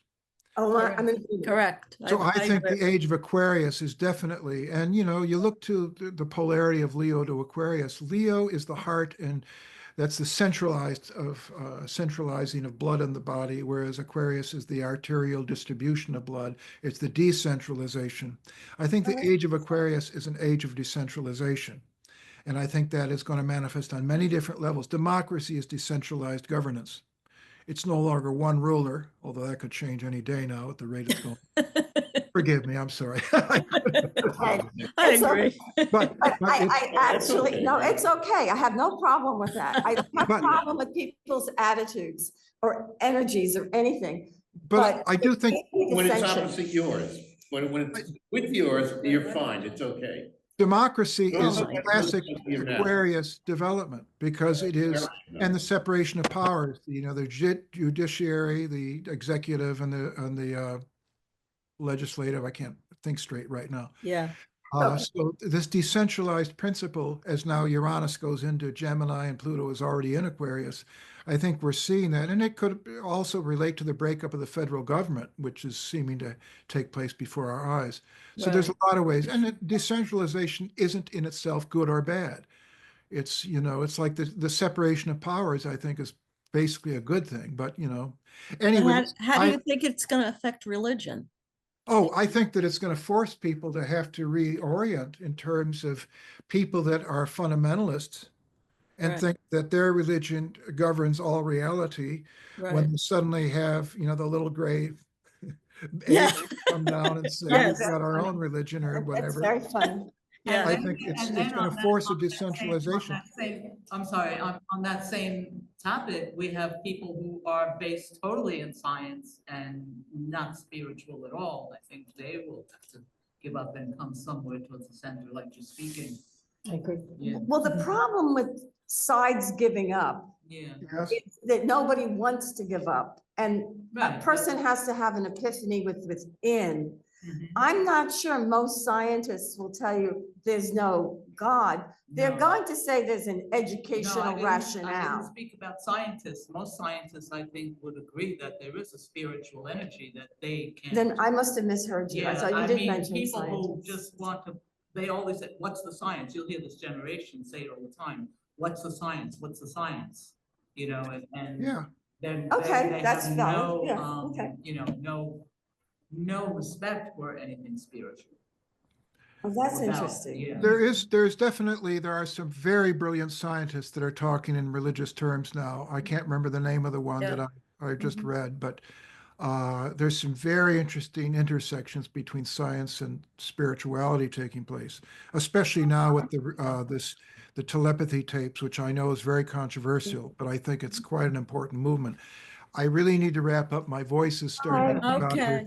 Okay. I do want to. Thank you so much. I do want to let please me call say- attention to my latest two books. This is the one on Shelley Trimmer called In the Company of Gods.